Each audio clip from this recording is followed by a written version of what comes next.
I laughed at the DNA test, conditioned to be my sister's punchline, but my mother went dead silent.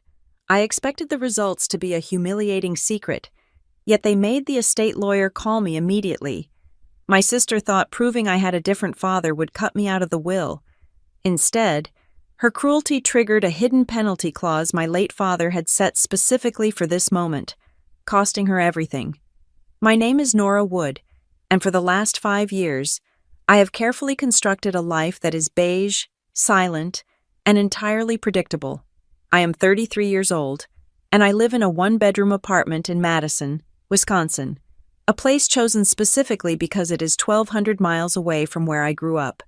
My apartment is on the 3rd floor.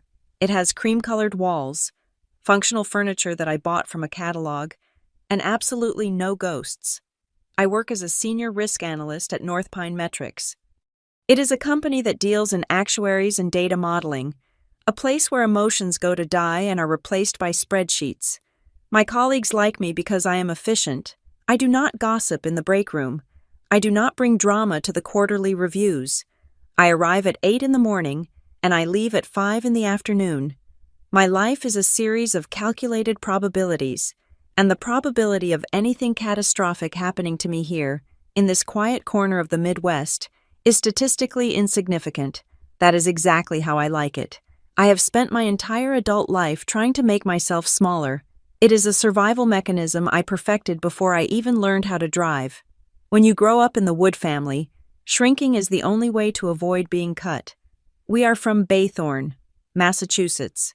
It is one of those coastal towns where the driveways are lined with crushed white seashells, and the air always smells of old money and salt.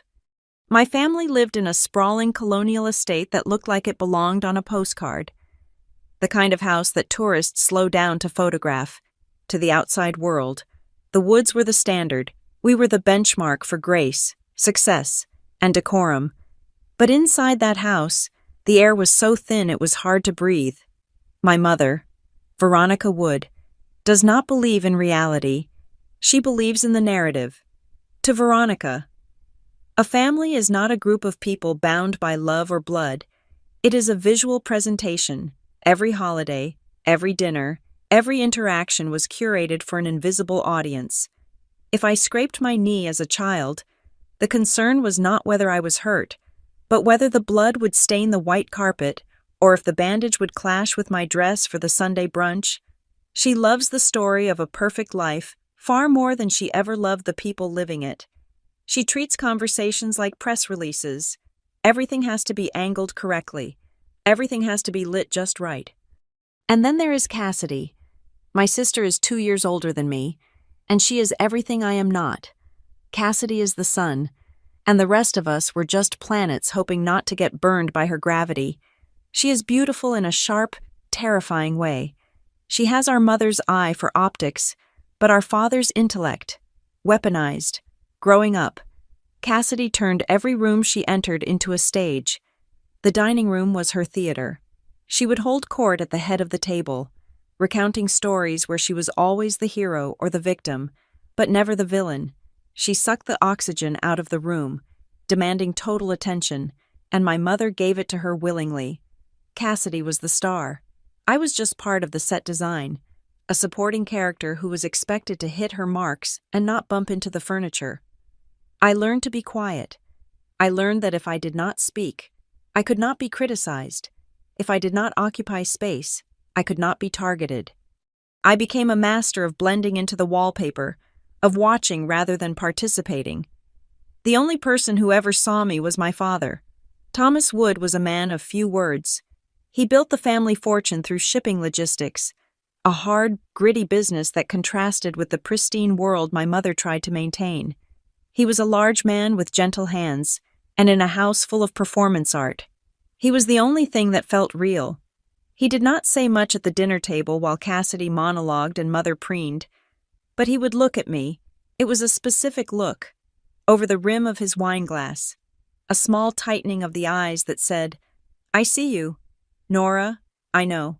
He defended me in the quiet ways. When Mother would criticize my hair or my grades, Dad would simply place a hand on my shoulder and squeeze. He would slip me books he knew I would like, He would drive me to school in silence, letting me choose the radio station. He was my anchor. He was the reason I did not completely disappear, but anchors can be lost. My father died 4 months ago. It was sudden, a massive heart attack that took him before the ambulance could even clear the front gates. The funeral was exactly what Veronica Wood wanted. It was an event. There were 300 guests, black lilies imported from Holland that cost more than my car, and a string quartet playing softly in the background. It was dignified. It was cold. It was a production. I stood by the grave, feeling a grief so heavy it felt like physical weights were strapped to my ankles. I could barely breathe. The world felt gray and flat. But when I looked at my mother and sister, I did not see grief. I saw management. Mother was playing the role of the grieving widow with Oscar-worthy precision, accepting condolences with a trembling chin that miraculously never ruined her makeup. But it was Cassidy who chilled me to the bone. Cassidy stood next to the grave, looking immaculate in a tailored black dress. She was not crying. She was not trembling. She looked calm. Not the calm of shock, but the calm of someone who had been waiting for this moment for a very long time. There was a glint in her eyes, anticipation.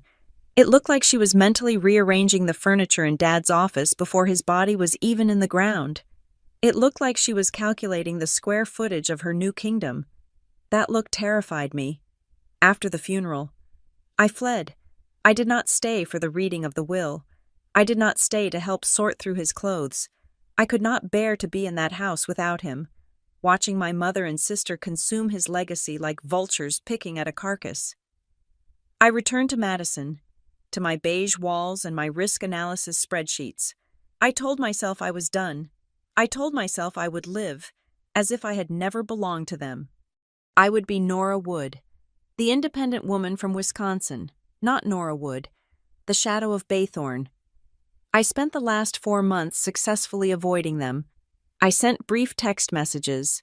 I used work as an excuse to skip Thanksgiving. I was building a wall, brick by brick, hoping it would be high enough to keep the toxicity out. Then came the phone call. It was a Tuesday evening.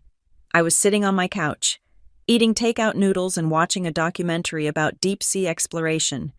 My phone buzzed on the coffee table. The screen lit up with the name, Mother. I stared at it for 3 rings. My training as a risk analyst kicked in. Risk factor high, emotional cost, significant, probability of a guilt trip, 100%. I answered it anyway. "Hello, Mother?" I said, keeping my voice neutral. "Nora?" Her voice came through the line, smooth and polished as glass. "You are hard to reach these days." I was worried. She was not worried. She was annoyed that I was not available on demand.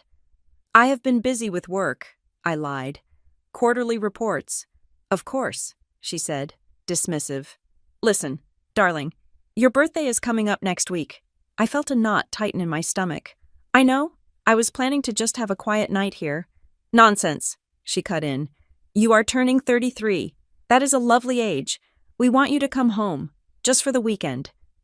"I don't think I can get the time off," I said. Another lie. I had weeks of vacation time saved up because I never went anywhere.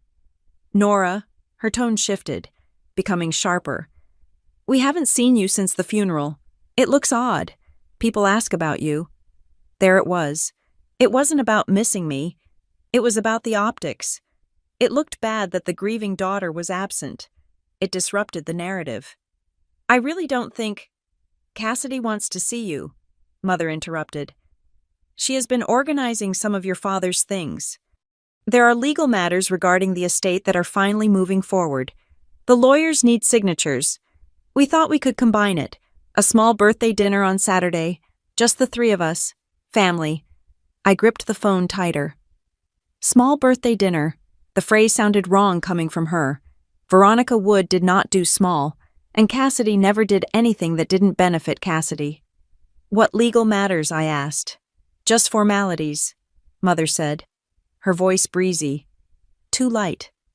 "The usual bureaucracy, but we can't do it without you, and it would mean so much to me. Nora, the house feels so big without your father. Please."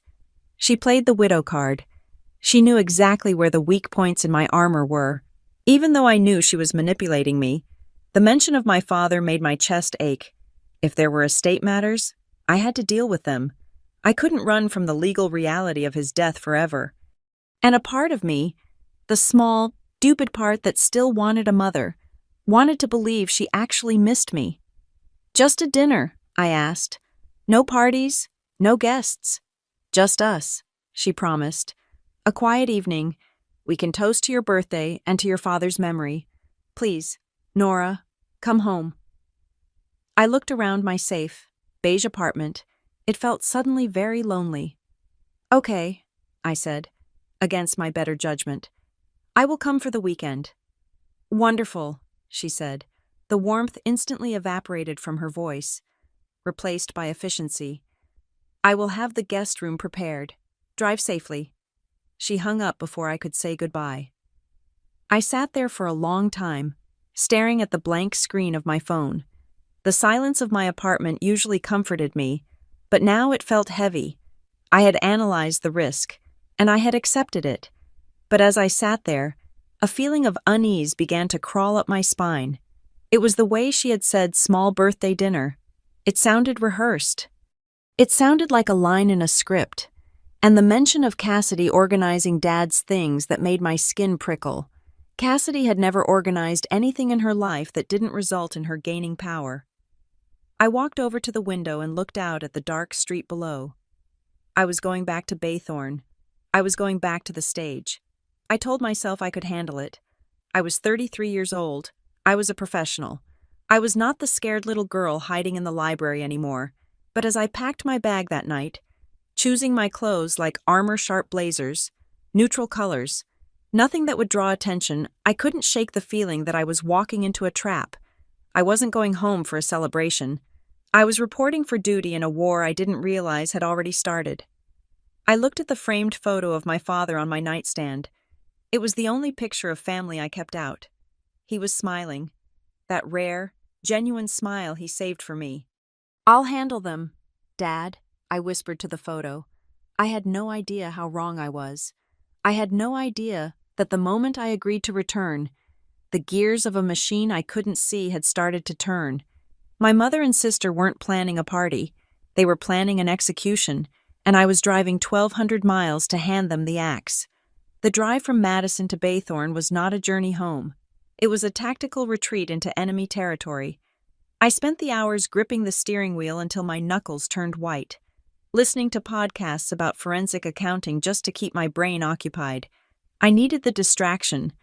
If I let my mind wander, it would inevitably drift back to the memories of this drive with my father, the way he would point out the changing leaves or the specific architecture of the old barns we passed. Now, the landscape was just a blur of gray highway and expensive toll booths. I told myself I was going back for the legalities. The estate of Thomas Wood was complex, a labyrinth of trusts, assets, and holdings that required more than just a grieving widow's signature.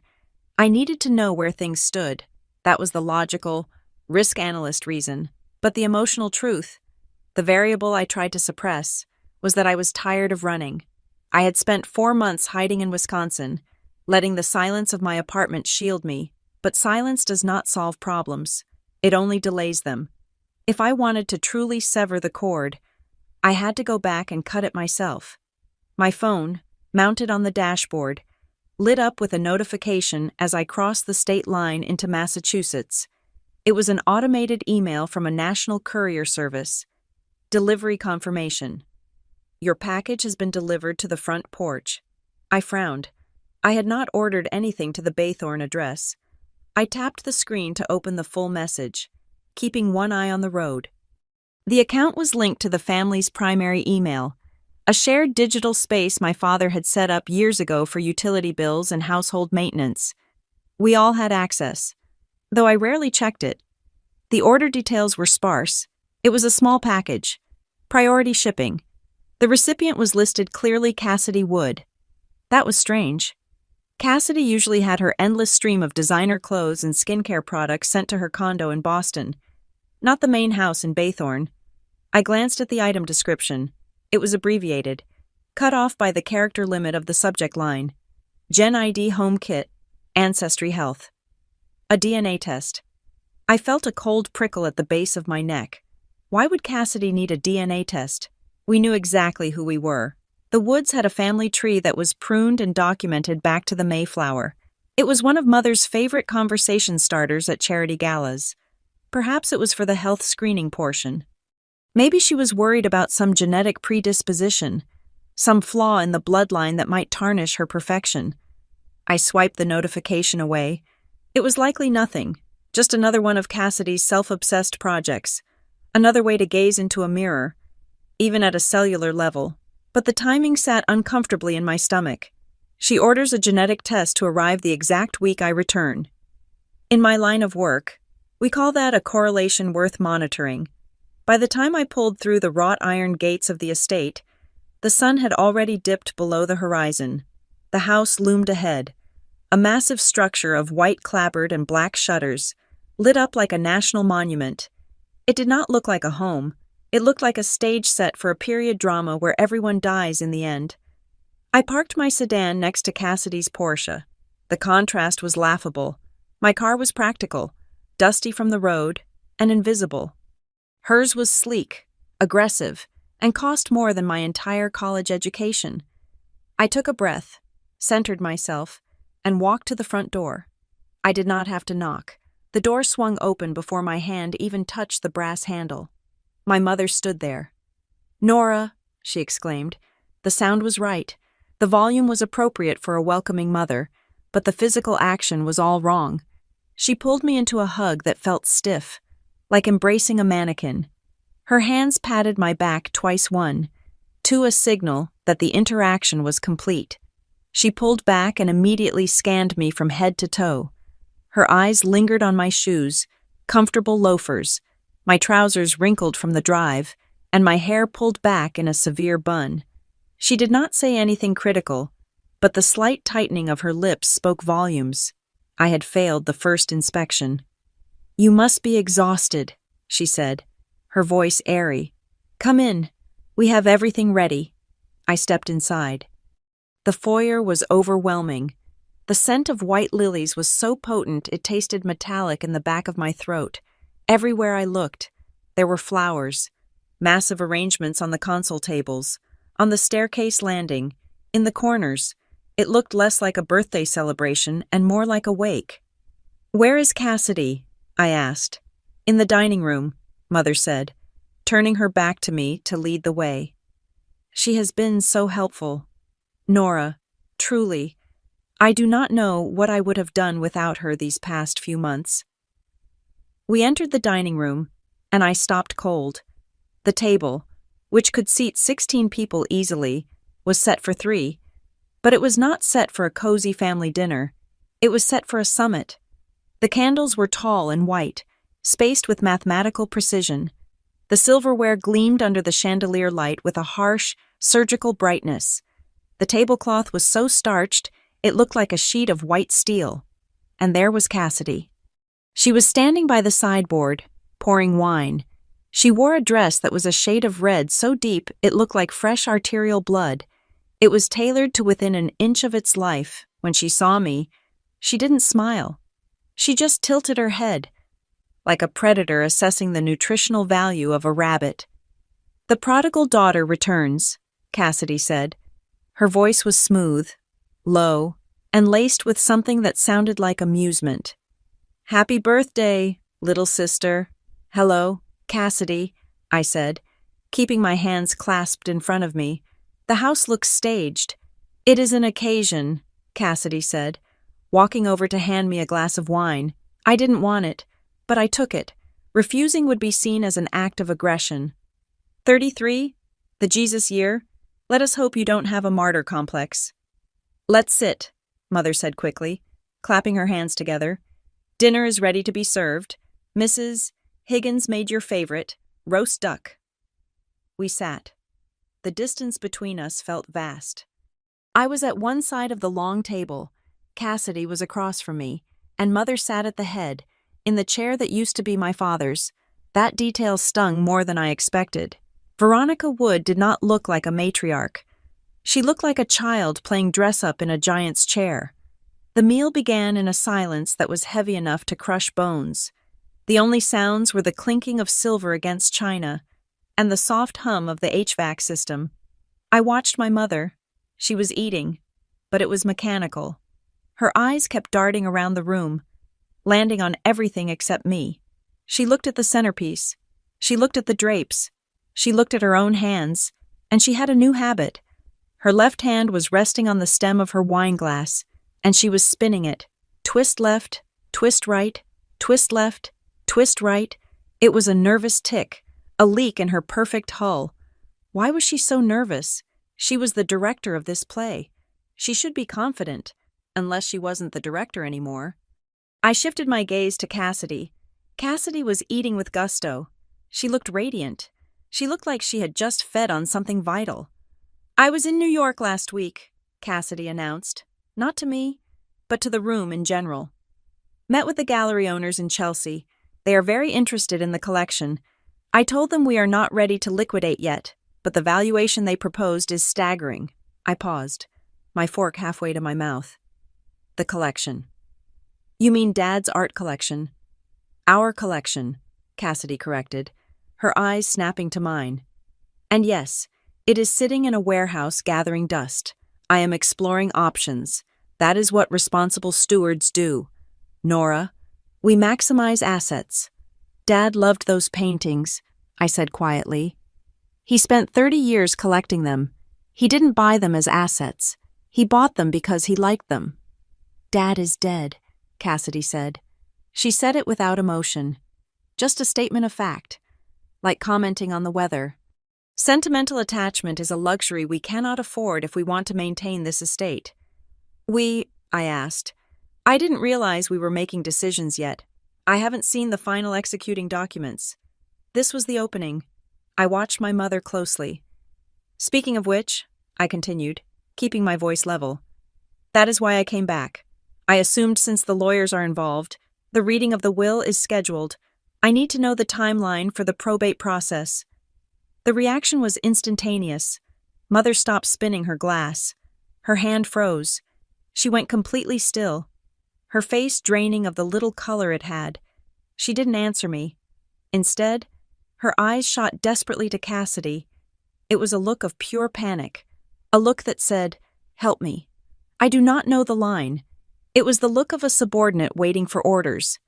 Cassidy did not flinch. She took a slow sip of her wine, savoring the moment. She placed the glass down with a deliberate clink. "You are so impatient, Nora," Cassidy said. Her tone was patronizing, like she was explaining quantum physics to a toddler.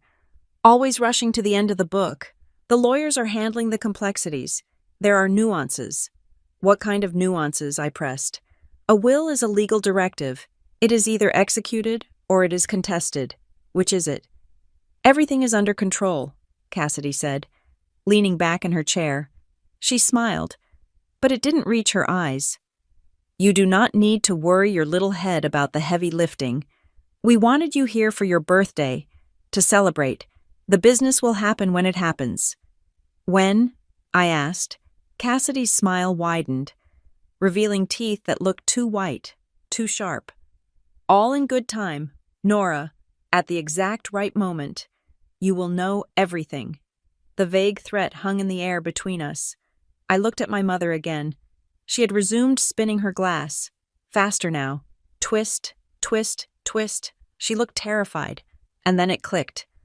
The pieces aligned in my mind with the cold precision of a spreadsheet formula. The clean house, the orchestrated flowers, the nervous mother, the arrogant sister, the refusal to discuss the legalities, and that email, the DNA kit delivered to Cassidy. This was not a birthday dinner. This was not a family reunion. This was a setup. They weren't waiting for the lawyers. They were waiting for me. They needed me here, physically present, for whatever they were planning to do. This whole evening was a stage, and they had placed a mark on the floor where I was supposed to stand so they could drop a piano on my head. Cassidy wasn't just being mean. She was confident. She held a card she hadn't played yet, and she was just waiting for the audience to settle into their seats. My instincts screamed at me to leave. to stand up, grab my bag, and drive back to Wisconsin until the tires melted. But I was a risk analyst. You do not panic in the face of a threat. You assess it. If I left now, I would be leaving blind.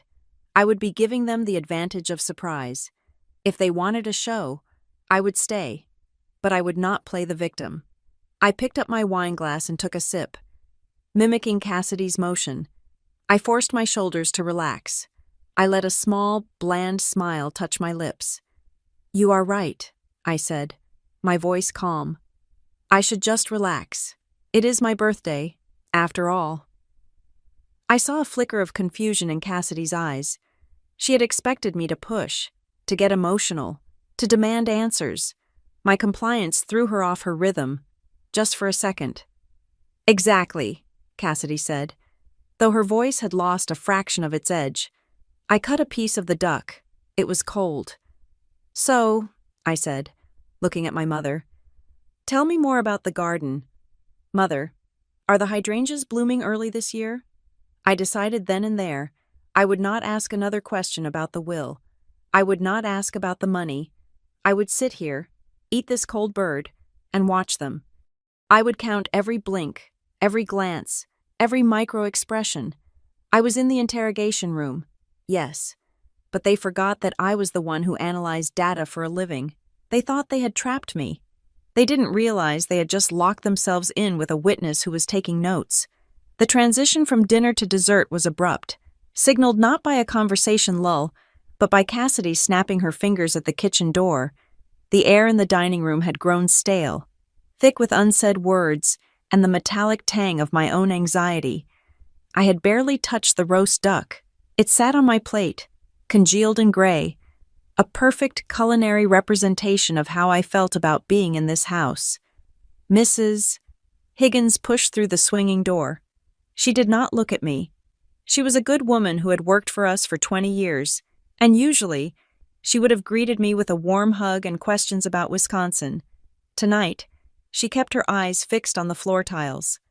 In her hands, she carried a cake. If the dinner had been an attempt at intimidation through grandeur, the cake was a deliberate insult.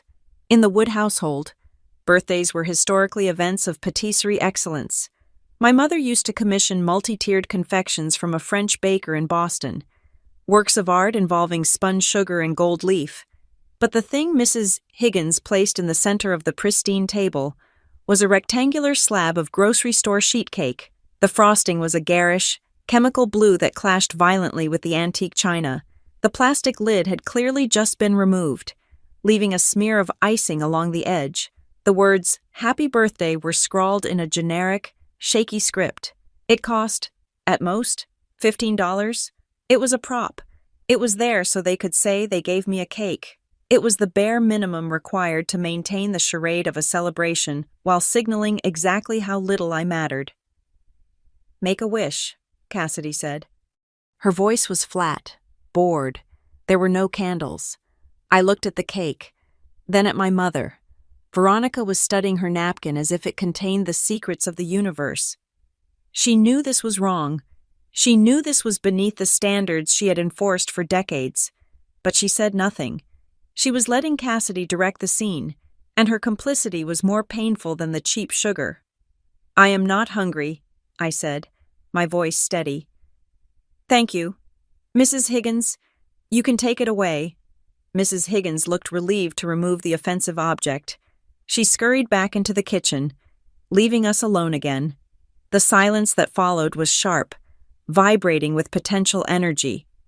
"Well," Cassidy said, clapping her hands together once. The sound cracked through the room like a pistol shot. "Since you are too good for cake, perhaps you will appreciate your gift." She reached under the table and produced a box. It was not large. It was wrapped in silver foil paper, the kind that reflects light with a harsh, mirror-like quality.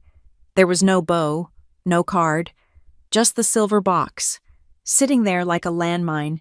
Cassidy placed it on the table and slid it toward me. The friction of the box against the starch of the tablecloth made a dry, rasping sound. "Go on," Cassidy urged.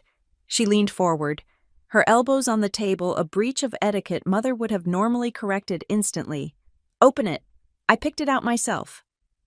I looked at the box. My training in risk analysis screamed at me to not touch it. Every variable in the room had shifted. The atmosphere had gone from passive-aggressive to predatory. Cassidy was practically vibrating with anticipation. Her pupils were dilated. She was not giving me a gift. She was delivering a verdict. "Mother," I said, turning to Veronica, I wanted to see if she would stop this. I wanted to give her one last chance to be a parent. Mother looked up. Her face was pale, the skin tight around her mouth. She looked at the silver box, then at Cassidy, and I saw a flash of genuine fear in her eyes. "Cassidy," she whispered. It was a weak sound. It wasn't a command. It was a plea. "Maybe not now. Maybe later."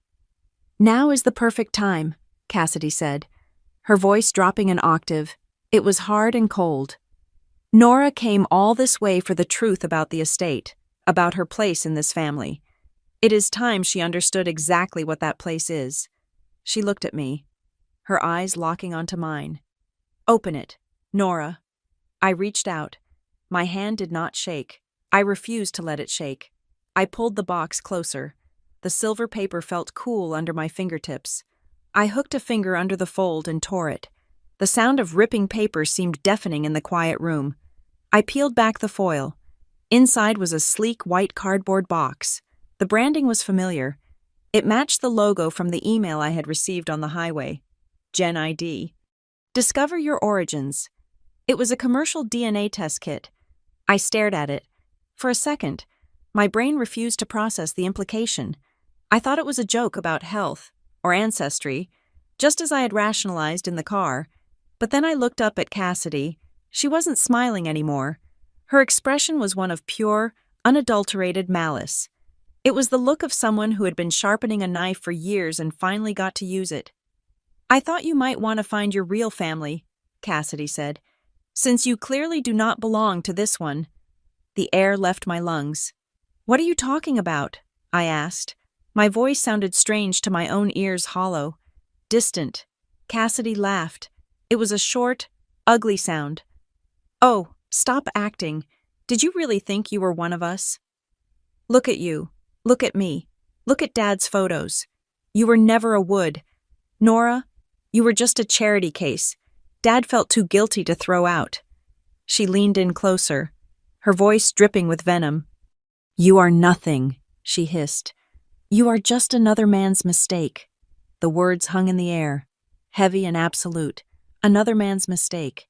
It wasn't just an insult. It was a dismantling of my entire existence. It was an accusation that stripped away 33 years of identity. I turned slowly to my mother. This was the moment. This was the moment where she stood up. This was where she slammed her hand on the table and told Cassidy to shut her mouth. This was where she told me it was a lie, a cruel, twisted prank by a jealous sister. "Mother," I said. Veronica Wood did not look at me. She squeezed her eyes shut. Her hands were gripping the edge of the table so hard her knuckles were white. A single tear leaked out from under her eyelid, tracking through her perfect foundation. "Cassidy, please," she whispered again. "It serves no purpose to be cruel." She didn't say it was a lie. She said it served no purpose to be cruel. The world stopped. The buzzing of the lights, the hum of the fridge in the distant kitchen, the beating of my own heart, it all ceased, in the silence of my mother's refusal to defend me. The truth roared. It was true. The reason I never fit in. The reason I was the beige shadow in a Technicolor family. The reason my mother always looked at me with that vague sense of disappointment, while my father looked at me with a fierce, protective sadness. I wasn't Thomas Wood's daughter. I was a secret. I was a scandal that had been dressed up in private school uniforms and hidden in plain sight. Cassidy sat back, looking satisfied. She had detonated the bomb, and now she was watching the debris fall. She expected me to cry. She expected me to scream, to throw the box, to run out of the room sobbing so she could chase me down with legal papers. She wanted a scene. She wanted to break me so completely that I would sign whatever she put in front of me just to escape the shame. But she forgot who I was. I am a risk analyst. When a catastrophic event occurs, You do not panic. You contain the damage. You secure the assets. You survive. I looked at the box. I looked at the plastic-wrapped swab inside. Slowly, deliberately. I put the lid back on the white box. I folded the torn silver paper over it, smoothing the creases with the flat of my hand. I moved with the precision of a surgeon. I stood up. My chair scraped against the floor. A harsh sound that made my mother flinch. I picked up the box. I held it under my arm like a file folder. I looked at Cassidy. I didn't give her a tear. I didn't give her a tremble. I gave her nothing but a wall of ice. "Happy birthday to me," I said. My voice was dry. It was devoid of emotion. It was the voice of a stranger. I turned and walked out of the dining room. I heard Cassidy scoff behind me, a sound of disbelief that I hadn't crumbled on cue. I heard my mother sob, a sudden intake of breath, but I didn't look back. I walked across the foyer, past the ridiculous lilies, and climbed the stairs. My legs felt mechanical. 1 step, 2 steps, 3 steps. I reached the second floor and walked down the long hallway to my old bedroom. I opened the door and stepped inside, closing it softly behind me. I turned the lock. Only then did I exhale. I leaned against the door, my heart hammering against my ribs like a trapped bird. Another man's mistake. The phrase replayed in my mind, looping over and over. I pushed off the door and looked around the room. It was my bedroom, but it wasn't. When I left Baythorn, my room had been a sanctuary of books, old debate trophies, and the cluttered detritus of a quiet teenage life. Now, it looked like a guest room in a boutique hotel. The walls were freshly painted a neutral gray. The carpet was new. My old bookshelf was gone, replaced by a generic art print of a sailboat. It was sterile. It was clean. It was a showroom. They had erased me. I walked over to the closet. I needed to know how deep this erasure went. I opened the double doors. My old clothes were gone. The debate team hoodies, the prom dress I hated, the winter coats all gone.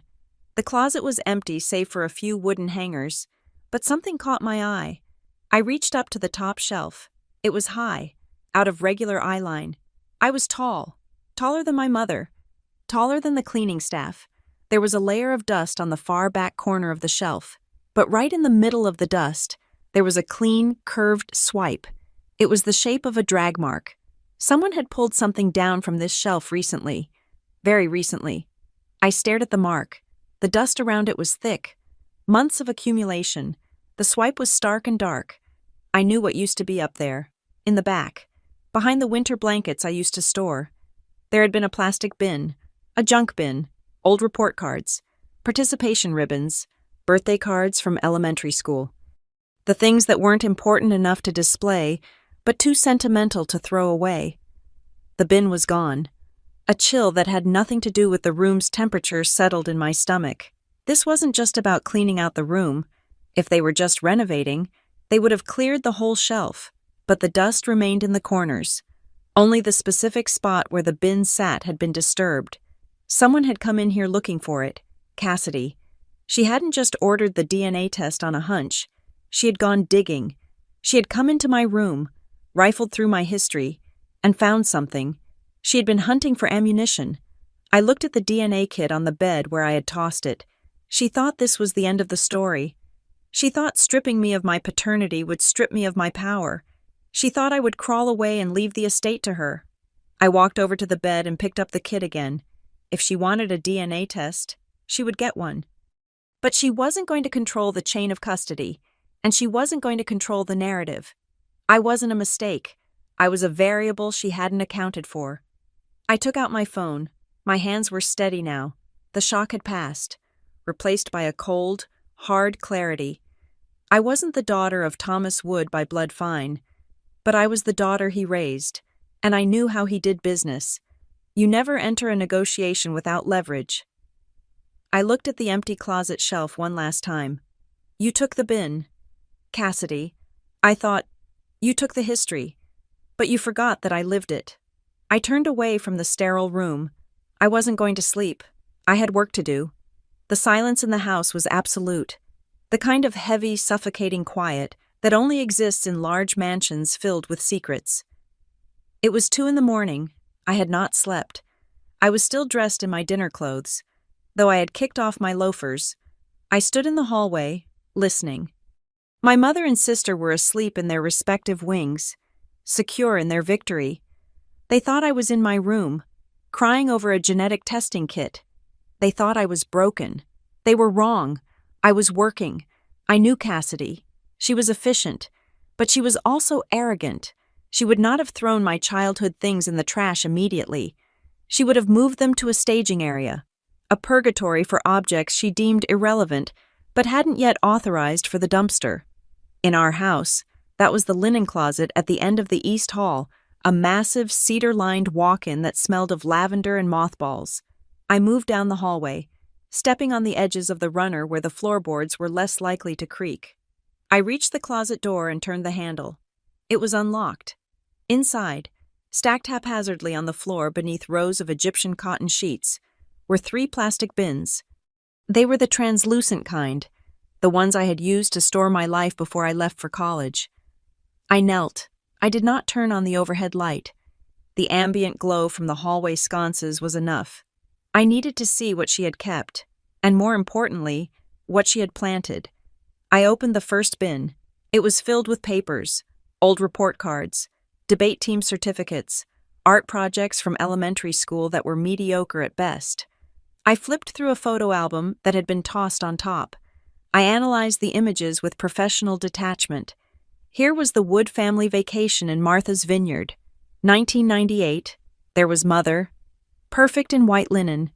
There was Dad, looking stoic. There was Cassidy, front and center, holding a starfish, smiling directly at the lens. And there I was. I was always on the periphery.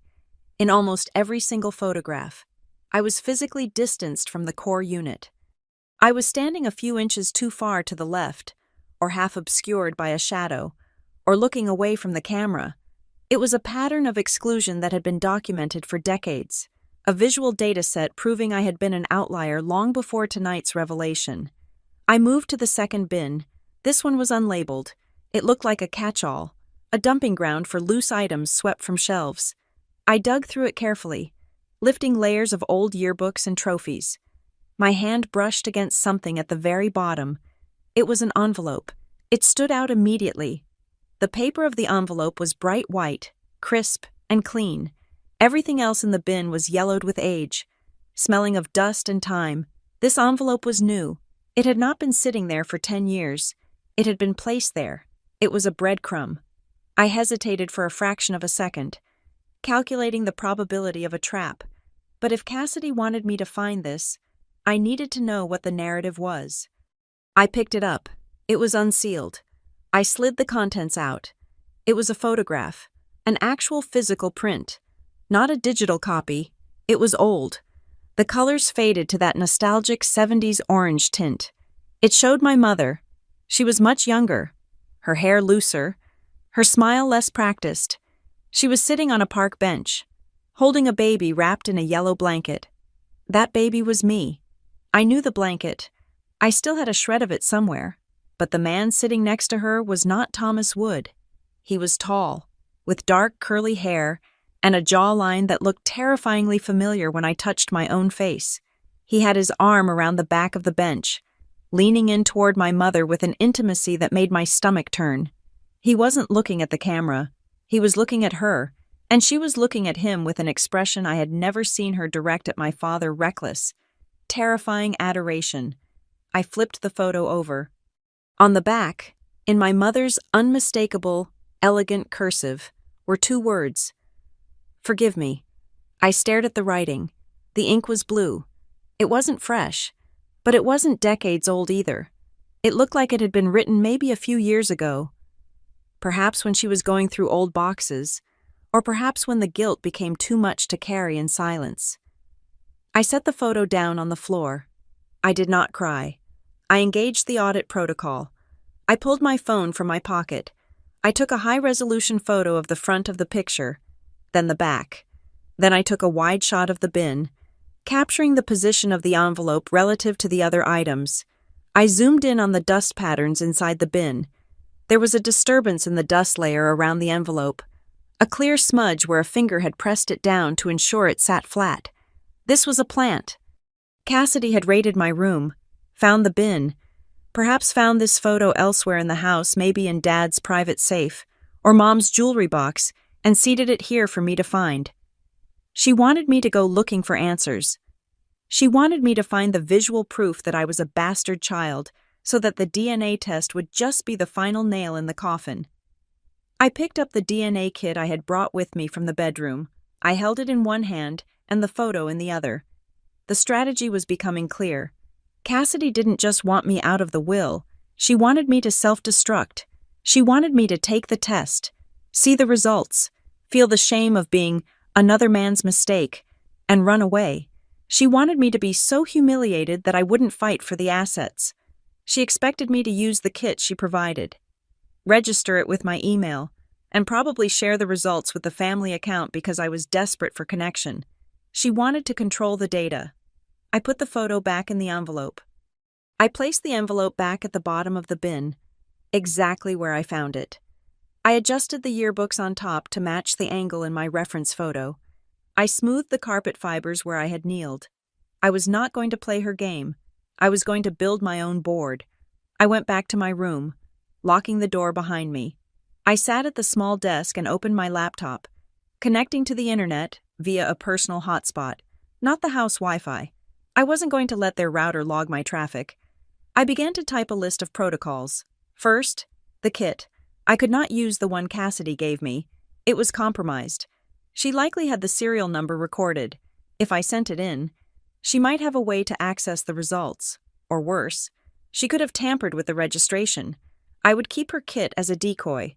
I would take it with me, pretending I was going to use it, but I would buy a new one, a different brand.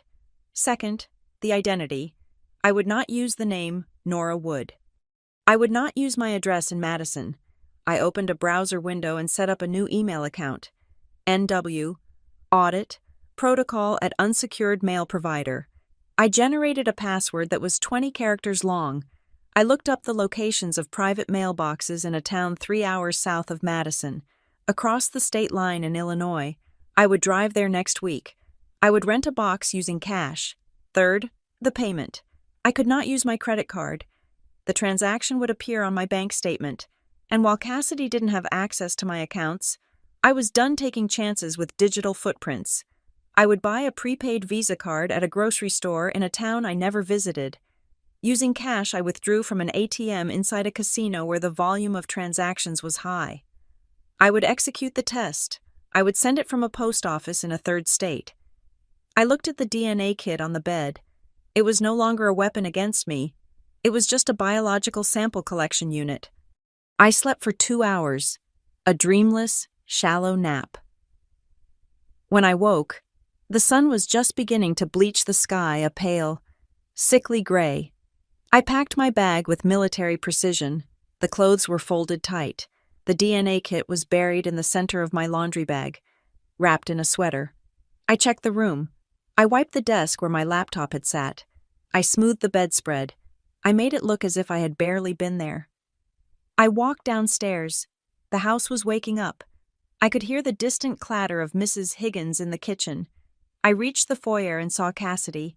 She was standing by the front door, leaning against the frame, holding a mug of steaming coffee. She looked fresh, rested, and utterly triumphant.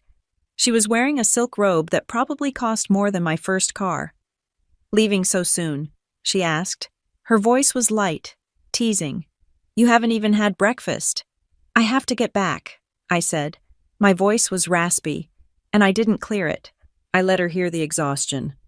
It was part of the camouflage. Work, deadlines. Cassidy took a sip of her coffee, her eyes dancing over my face. She was looking for puffy eyes. She was looking for the red blotches of crying. I gave her a stoic, tired mask. "Did you pack everything?" she asked, her eyes dipping to my bag. She wasn't asking about clothes. She was asking about the kit, and maybe the photo. She wanted to know if the bait had been taken. "Yes," I said. "I have everything I need. A slow smile spread across her face. It was the smile of a cat that has just watched the mouse run into the maze. "Good," she said. "Drive safe, Nora. It is a long way back to wherever it is you really belong." "Goodbye, Cassidy," I said. I walked out the door. The morning air was cold and smelled of salt. I walked to my car, threw my bag in the passenger seat, and got in. I started the engine. As I reversed out of the driveway, I looked up at the rearview mirror. Cassidy was still standing in the doorway. She raised her coffee mug in a mock toast. She looked like she had already won the war. She thought I was fleeing in shame, carrying the burden of my illegitimacy back to Wisconsin to hide. She didn't know that I had photographed the evidence. She didn't know I had seen the "forgive me" note. She didn't know that I wasn't running away. I was regrouping. I shifted the car into drive and pressed the gas. I didn't look back at the house. The Baythorn estate was just a location now, a crime scene, and I was the lead investigator. As I hit the highway, merging into the traffic that flowed away from the coast, I felt a strange sensation in my chest. It wasn't grief. It wasn't fear.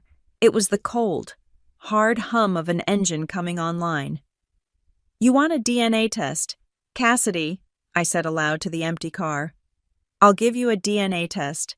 But first, I had to find out who the man in the photo was, and I had a feeling that the answer was going to cost someone a lot more than a $15 cake. The waiting period was a specific kind of torture, a slow drip erosion of my sanity that no amount of risk analysis could quantify. For 3 weeks, I went to work at North Pine Metrics. I sat at my dual monitor station. I built actuarial models for flood insurance in the Midwest. I nodded at colleagues in the break room and made appropriate noises about the weather. But I was not really there. My body was a shell in a swivel chair, while my mind was entirely focused on a biological sample currently being processed in a lab in Arizona. Every time my phone vibrated, my pulse spiked. I developed a Pavlovian response to the notification chime. Was it the email? Was it the verdict? I checked the status portal of the genetic testing company 5, maybe 6 times an hour. Sample received. DNA extraction. Analysis in progress. The progress bar moved with agonizing slowness, a digital hourglass measuring the remaining minutes of my life as Nora Wood. I kept the photo of my mother and the mystery man hidden in a safety deposit box at a bank across town. I did not trust my apartment. I did not trust my car. Cassidy had proven she could breach my childhood bedroom. I had to assume she had the resources to breach my current life if she felt threatened enough. Then, on a Tuesday afternoon, the email arrived. I was in the middle of a meeting about quarterly projections. The notification slid silently onto the lock screen of my phone, which was face up on the conference table. "Your results are ready." The room went silent. The voice of the department head turned into a distant, underwater hum. I felt the blood drain from my face, rushing to my feet. I stood up. I did not excuse myself. I simply walked out of the conference room, leaving my laptop and notebook behind. I walked straight to the bathroom, locked myself in the handicap stall, and sat on the closed lid of the toilet. My hands were shaking so badly I had to type my password 3 times. I logged in. The dashboard loaded. A colorful pie chart filled the screen. I didn't look at the ethnicity percentages. I scrolled down. I went straight to the section labeled Paternal Lineage and DNA Matches. I had spent years looking at the Wood family tree. I knew the surnames: Wood, Sterling, Halloway, Old English names, Mayflower names. There was not a single one of them on my screen. The list of matches was populated by strangers, second cousins, third cousins, and right at the top, a predicted first cousin or half-sibling with a surname I had never heard in my life. Vale. Highest match potential first cousin, surname Vale. I sat there, staring at the 4 letters. Vale. It was a sharp, simple name. It sounded nothing like Wood. It lacked the pretension. I clicked on the profile. The user had no photo, just a generic avatar, but the connection was undeniable. We shared 18% of our DNA. The confirmation hit me like a physical blow to the chest. Cassidy was right. The photo was real. Thomas Wood was not my father. I was a fraud. I was. As she had so eloquently put it, a mistake. But then, the analyst in me took over. The grief tried to rise, but I shoved it down. I needed data. I needed to cross-reference this variable. Vale. Where had I seen that name? Or rather, where had I seen people who didn't fit the Wood aesthetic? I closed the browser and opened my photo gallery. I scrolled back 4 months to the funeral. I had taken hundreds of photos that day, mostly out of a need to keep my hands busy. I scrolled past the pictures of the flowers, the hearse, the endless line of black cars. I was looking for the crowd shots at the graveside. I found one. It was a wide-angle shot taken from behind the family seating area. There, standing at the very back, near the cemetery gates, was a small cluster of people. They were separated from the main group of mourners by a good 20 feet of grass. They weren't dressed in the high-end, tailored wool coats that the Wood associates wore. Their clothes were cheaper, ill-fitting, a man in a brown suit, a woman in a navy dress that was too tight. I zoomed in. My mother was in the frame, her head turned slightly. She wasn't looking at the coffin. She was looking at them, even in the grainy resolution of the zoomed-in photo. I could see the tension in her neck. Her hand was gripping her purse strap so hard the leather was warping. She was terrified of them. I looked at the man in the brown suit. He had dark, curly hair. He looked older, tired, but the structure of his jaw was familiar. It was the same jaw I saw in the mirror every morning. It was the same jaw as the man in the photo I found in the bin. These were the Vales. They had come to the funeral. They had stood at the back, silent and unacknowledged, watching the man who raised their blood relative be buried. Rage, cold and sharp, flooded my system. My mother and sister had known. They had known who these people were. They had watched me grieve a father who wasn't mine, while my biological family stood 50 yards away, treated like lepers. I was done hiding. I was done being the polite, risk-averse sister. I took a screenshot of my DNA results, cropping it so the name Vale was front and center, along with the zero-match indicator for the Wood lineage. I opened the family group chat. It was a dormant digital space, unused since Dad died. The participants were just 3, me, mother, and Cassidy. I attached the screenshot. I typed 3 words. Can someone explain I hit send? The message bubble turned blue, delivered. I watched the screen. My heart was hammering against my ribs. A frantic drumbeat in the quiet bathroom stall. 10 seconds, 20 seconds. Read by Mother. Read by Cassidy. My phone instantly lit up with an incoming call. The name on the screen was Mother. I didn't answer. I let it ring. I watched the phone vibrate on my knee, dancing slightly with the force of her panic. It stopped. Then it started again immediately. I declined the call. A text message appeared from her. Mother Nora. Please, pick up the phone. Mother, delete that image. Right now. This is not the place. Mother, please. I am begging you. She wasn't denying it. She wasn't asking what it meant. She was begging me to hide the evidence. She was terrified that the digital footprint would somehow leak, that her carefully curated narrative would be stained by the truth. Then, a new bubble appeared. This one was gray. Cassidy. She didn't call. She didn't beg. She sent a single, short message. Cassidy, well, now you know. I stared at the screen. The callousness of it took my breath away. Now you know. No apology, no explanation. Just a smug acknowledgement that she had successfully detonated my life. My thumb hovered over the screen. This was it. This was the admission. She wasn't surprised. She wasn't confused. She knew.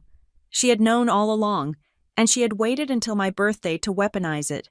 I pressed the volume up and power buttons simultaneously. Click. I took a screenshot of the chat. I captured the DNA result. My question. Mother's panic, and Cassidy's cold confirmation. I saved the image to my photos. Then I saved it to my cloud drive. Then I emailed it to my new, secure account. I was about to stand up when a new notification banner dropped down from the top of my screen. It wasn't a text. It was a security alert from Google. Critical security alert. Unusual sign-in attempt detected. Location Baythorn, Massachusetts. The blood in my veins turned to ice. Cassidy. She had the passwords. She had always had access to my old recovery email, the one we set up when I was in high school. She was trying to get into my accounts. She wanted to delete the screenshot. She wanted to scrub the chat history. She was trying to sanitize the record before I could use it. I didn't panic. I reacted. I tapped the alert. Review activity. Device iPhone 15 Pro Max. Location Baythorn. No, you don't, I whispered. I hit. This was not me. I immediately navigated to the security settings. Change password. I typed in a new string of characters. Random and complex. Sign out of all other devices. I hit confirm. I went to my social media. Two-factor authentication. I enabled it on everything. My bank, my email, my cloud storage. My phone pinged again. A text from Cassidy. Cassidy. You are making a mistake. Nora, don't lock us out. We need to talk about this rationally. She had been kicked out. The session had expired mid-intrusion. I didn't reply. I blocked her number. Then I blocked Mother's number. I walked out of the bathroom stall. I washed my hands. Looking at myself in the mirror, I looked the same, but I was different. I was no longer the confused victim. I was a woman under siege. I walked back to the conference room, packed up my laptop, and told my boss I had a family emergency. It wasn't a lie. The emergency was that my family was trying to destroy me. I drove home, but I didn't go inside. I sat in my car in the parking lot and searched for one thing on my phone. Best Estate Litigation Attorney, Chicago. I needed someone outside of the Baythorn bubble. I needed someone who didn't care about the Wood family reputation. I needed a shark who smelled blood in the water. I found a name, Reese Halbrook. The reviews were polarizing. Half of them called her a genius. The other half called her a ruthless nightmare. That was exactly what I wanted.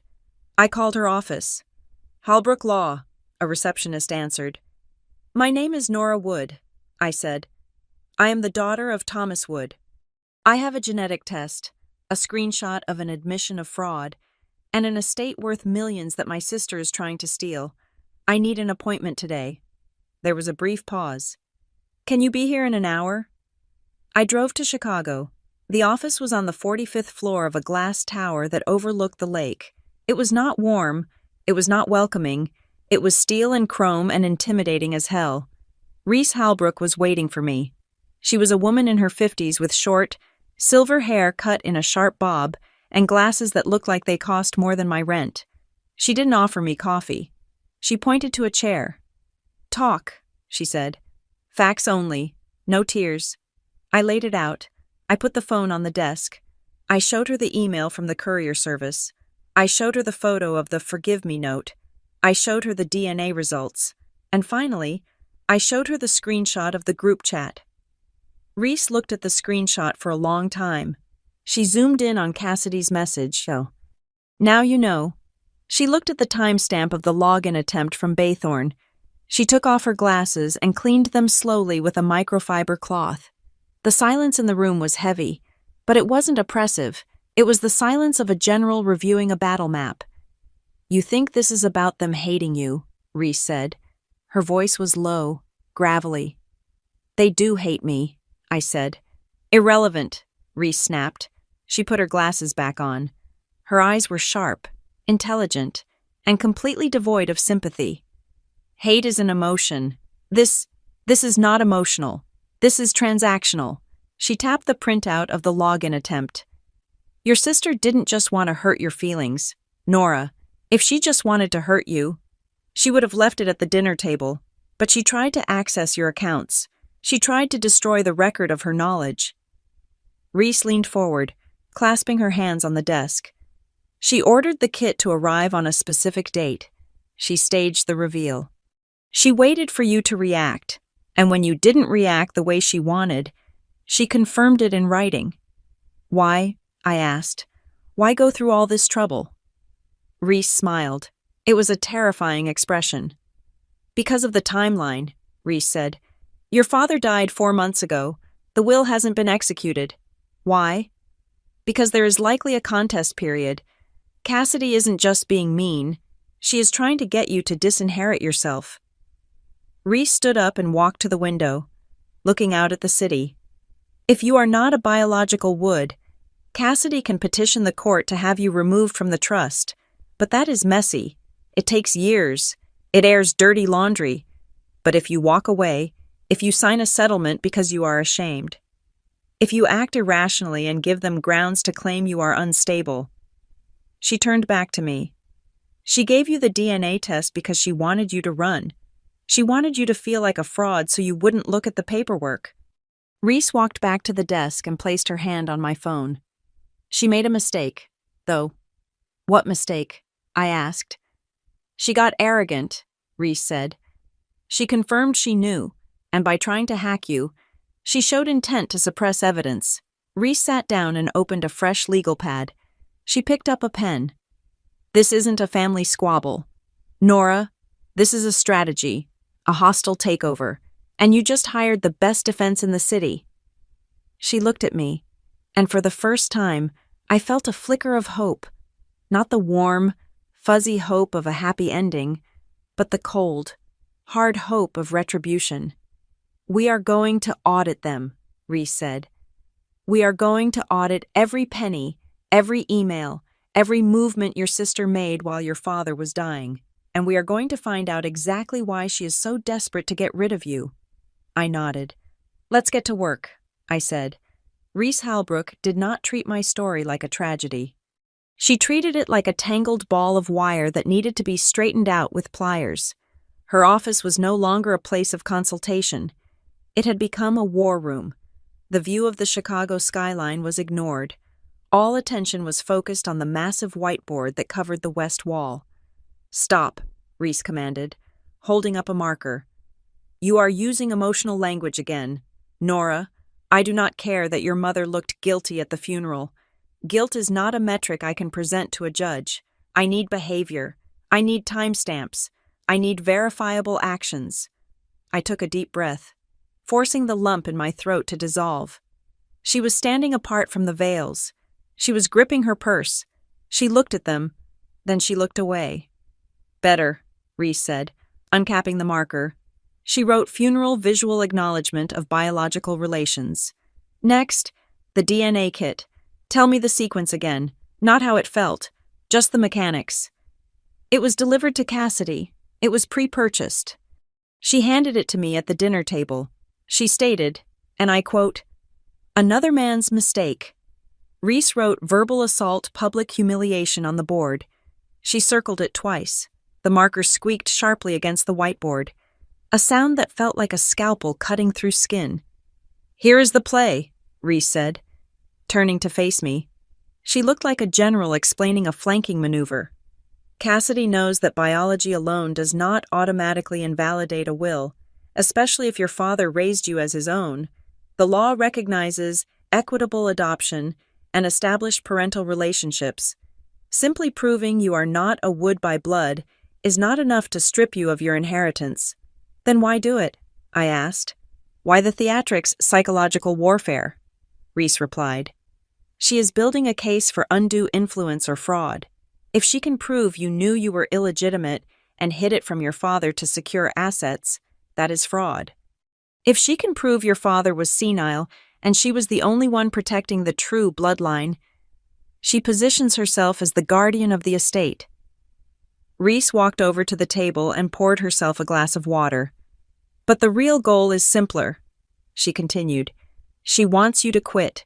She wants to create a cloud of shame so dense that you sign a settlement just to make it go away.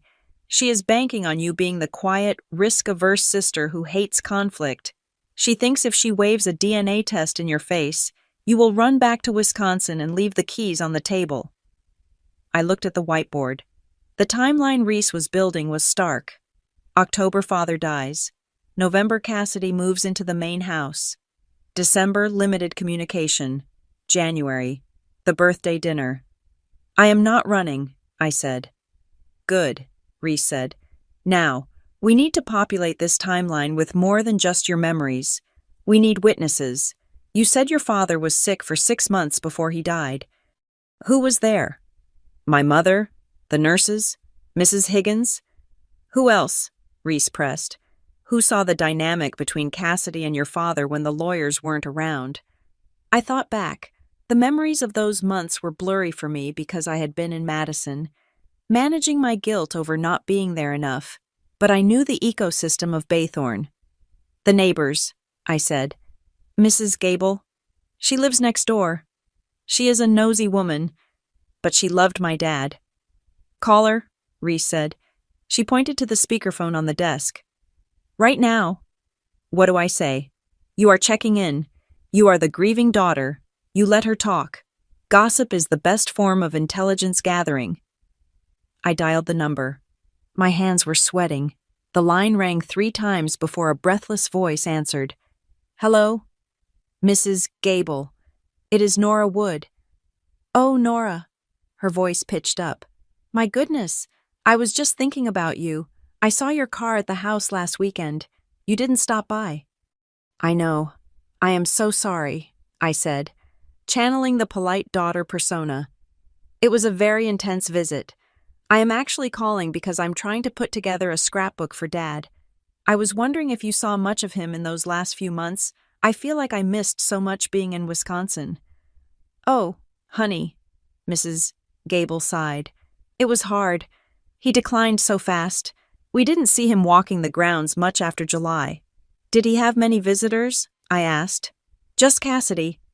Mrs. Gable said, That girl, I have to give it to her. She was devoted. Her car was there every single morning. I used to tell my husband, Look, Cassidy is back again. She was always carrying those big leather folders, always rushing in and out. I looked at Reese. She was writing furiously. Cassidy frequent access. Carrying documents. She was helping him with the business, I suggested. I suppose, Mrs. Gable said, her voice dropping to a whisper. Though I did see them on the porch once. About a month before he passed, your father looked upset. He was shouting. I couldn't hear the words, but he threw a pen down on the table. Cassidy just sat there, cool as a cucumber, pushing the papers back toward him.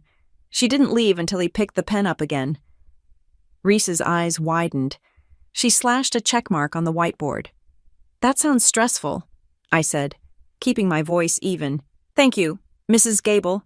That helps me understand what he was going through. I hung up. Coercion, Reese said. We have a witness placing Cassidy at the scene, forcing documents on a dying man. Who else? Arthur Penhaligon, I said. He was Dad's business partner for 20 years. They owned the shipping logistics firm together. Call him. Arthur was harder to reach, but his secretary put me through when I mentioned it was urgent family business. Nora. Arthur's voice was gruff, warm. How are you holding up? I am managing. Arthur. I am actually going through some of Dad's old correspondence, and I found something confusing. I was hoping you could clarify. Shoot. Did Dad mention making any major transfers of authority last August? I see some notes here about the operating capital, but I can't find the authorization. There was a pause on the line, a long, heavy silence. That is funny you ask, Arthur said slowly. I had a strange conversation with Thomas around that time. We had a liquidity transfer of $200,000 scheduled for the fleet maintenance. Standard stuff. I sent the papers over. The next day, Cassidy brought them back. Signed, but a week later, I had lunch with Thomas, and I thanked him for expediting it. He looked at me like I was speaking Greek. My heart skipped a beat. He didn't remember signing it. He said, Arthur, I haven't seen those papers yet. I told him Cassidy brought them in. He got quiet. He rubbed his temples. He was doing that a lot near the end and said, I must have forgotten. The medication makes me foggy. But Nora, your father had a mind like a steel trap. Even on the meds. It bothered me. Did you keep the document? Reese whispered to me, mouthing the words. Do you still have that transfer order? Arthur? I asked. Of course. Corporate records. Can you send me a copy for the scrapbook for the archive? I will have my assistant scan it today. I ended the call. Reese looked at the whiteboard.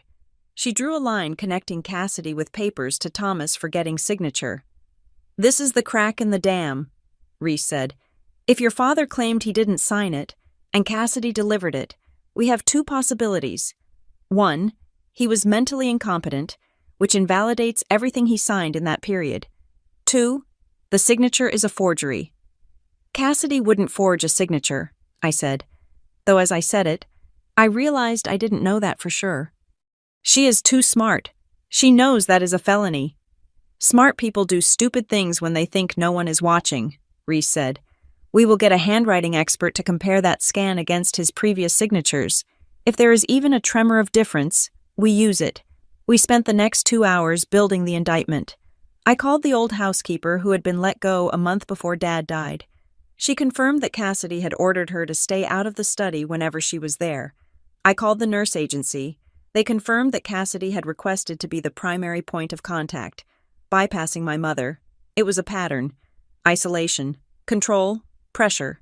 Then, my computer pinged. I looked at the screen. It was an email to my old address, the one I had secured, but which was still listed in the family directories. The sender was Wainwright Locke. Subject verification of domicile. Nora Wood. I reached for the keyboard. It is the law firm from New York, the one Cassidy hired. They are asking me to confirm my current mailing address. Don't touch it, Reese barked. I froze. Reese walked around the desk and looked at the screen. She didn't touch the mouse. She just read the header. Grant Wainwright, she muttered. I know him. He is expensive. He is a closer. Why can't I reply? They just want to know where to send mail. No, Reese said, her eyes narrowing. They know where you live. You have been an employee at North Pine Metrics for 5 years. Your address is public record. This email isn't about finding you. It is a trap. I don't understand. They are measuring the approach, Reese explained. If you reply, you confirm 2 things. 1, that you are receiving communication. 2, that you are compliant. They are likely preparing to serve you with a lawsuit, probably a petition to contest your status as an heir. If you reply to this, they might try to trick you into accepting service by email, or use your reply to establish jurisdiction in a court favorable to them. Do not answer. She turned back to her desk. They are moving faster than I thought. They must know you didn't buy the shame routine. They are prepping the nuclear option. The phone on Reese's desk rang. Not the internal line, but her private cell phone. She looked at the caller ID and frowned. I don't know this number, she said. She picked it up. This is Reese Halbrook. She listened. Her expression shifted from annoyance to intense curiosity. She held up a hand to silence me, though I hadn't said a word. Yes, she is my client, Reese said into the phone. I am representing her in all matters regarding the Wood estate. She listened again. Her eyebrows shot up. Verification? Reese asked. What kind of verification? She grabbed a pen and wrote a name on her notepad. Miles Ardent. I recognized the name. Miles Ardent was a private investigator my father had used for years. He was a ghost. He handled corporate espionage, background checks on competitors, the kind of dirty work that kept the shipping business clean. I hadn't seen him since I was a child. Reese listened for a long time, her eyes fixed on me. Finally, she spoke. The condition has been met, Reese said. My client was publicly humiliated regarding her paternity. She was presented with a DNA kit by her sister. The phrase, another man's mistake, was used. Silence on the other end. Yes, Reese said. We have evidence. We have a digital admission. She paused. I understand. We will expect the package. Reese hung up the phone. She set it down on the desk with a slow, deliberate motion, as if the device had suddenly become heavy. Who was that? I asked. Miles Ardent, Reese said. Your father's private eye. What did he want? He has been holding a file, Reese said. Apparently, your father gave him very specific instructions 18 months ago. He gave Miles a package of documents with a strict conditional release clause. What was the condition? Reese looked at me, and for the first time, her professional mask slipped. She looked impressed. Miles was instructed to release the documents only if, and when, A member of the Wood family used your bloodline to attempt to humiliate you or exclude you from the family. My breath caught in my throat. Dad knew. He didn't just know about the affair. He knew Cassidy. He knew exactly what she would do. He had predicted this moment, the dinner, the box, the insult down to the letter. So, Reese said, a shark-like grin spreading across her face. Cassidy didn't just insult you. She triggered a dead man's switch. What is in the package? I asked. Miles didn't say, Reese replied. But he said he is bringing it to Chicago personally. And he said that once we open it, the question of whether you are a Wood won't matter anymore, because Cassidy might not be one either, at least. Not in the way she thinks.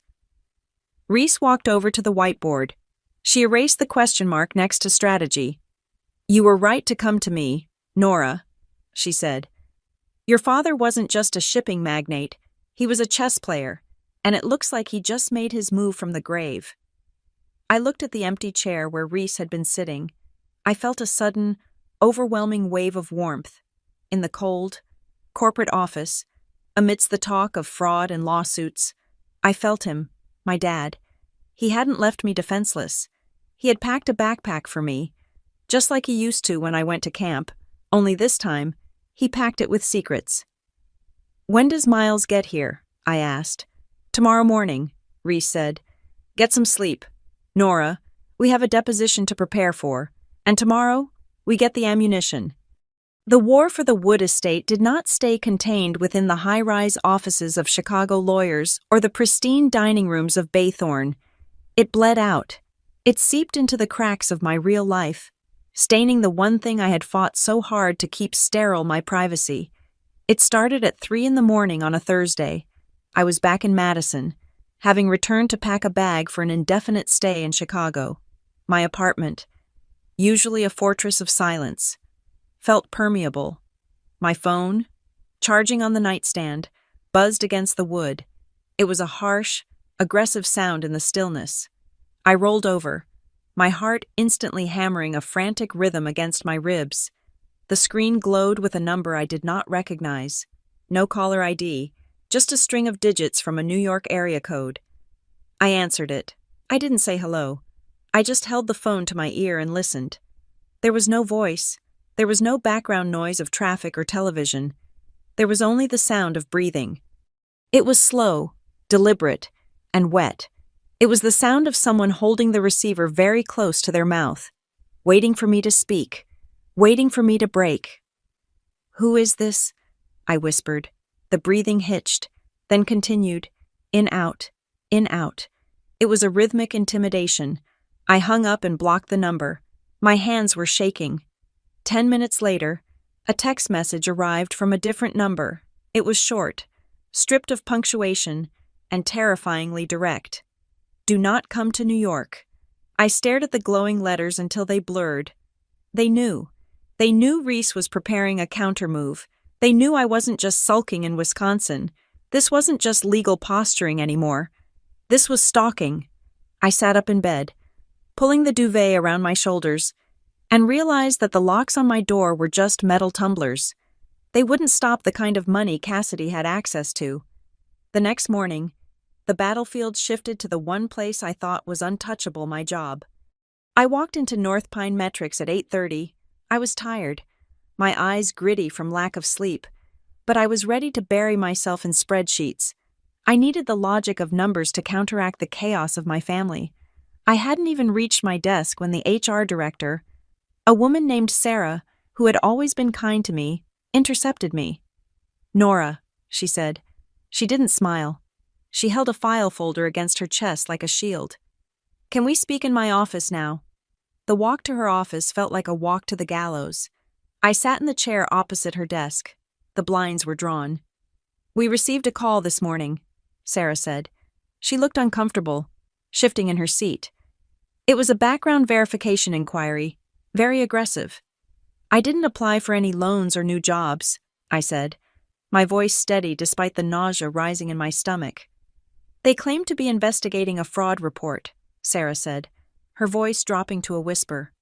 They asked if North Pine was aware of character issues regarding your identity. They asked if you had access to sensitive client financial data. They specifically used the phrase, history of deception. I felt the blood drain from my face. Cassidy. She wasn't just trying to cut me out of the will. She was trying to unemploy me. She knew that as a risk analyst, my reputation was my currency. If I was flagged as a fraud risk, I was unemployable in the entire industry. Sarah, I said, looking her dead in the eye. My father passed away recently. There is a dispute over the estate.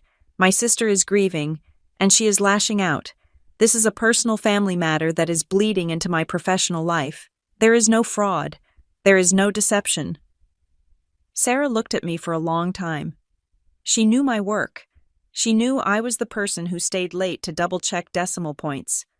I told them we do not comment on personnel matters, Sarah said softly. But Nora, if they file a formal complaint or a police report, I have to report it to legal, corporate policy.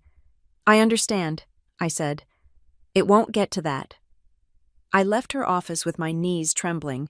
I went straight to my desk, packed my personal items into my bag, my favorite stapler, a framed photo of a landscape, my spare cardigan, and walked out. I couldn't risk being fired. I had to take a leave of absence before they found a reason to suspend me. Cassidy had breached the perimeter. I called Reese from my car. She called my job, I said. She is trying to get me fired.